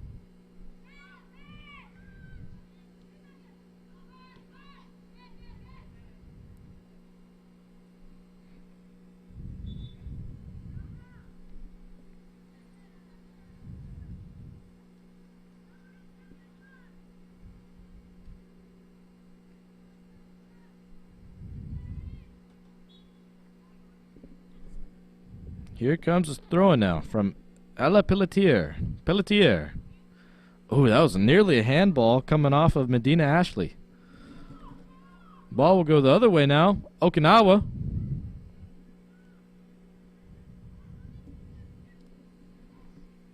Ball is lost. Battling around some Iowa Western offensive players. Oh, and it almost hits the front of the net there.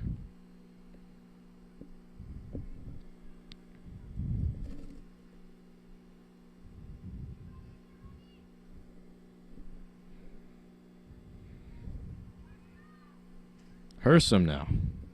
The kick. It'll go the other way.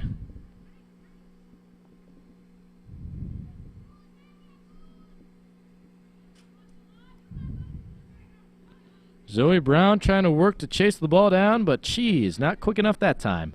And 1 minute and 12 seconds remain now. Vanderveer going back to Jeanette Scholes. Jeanette Scholes working with it. She will go way left. Continues to work with it. And she will boot it out of bounds, so it'll go back to Iowa Western. We have 55 seconds to go in this one.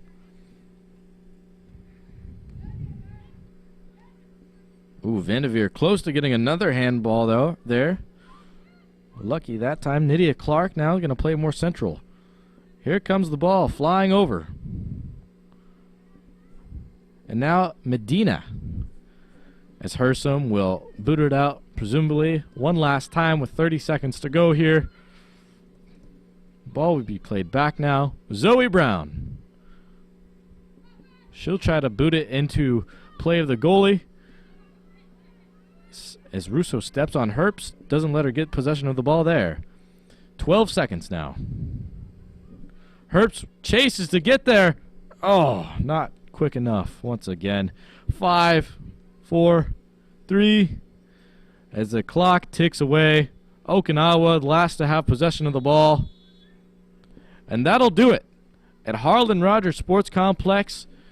Final score, 6-0. Iowa Western once again are leaving here undefeated. And wow, did they stun Iowa Central.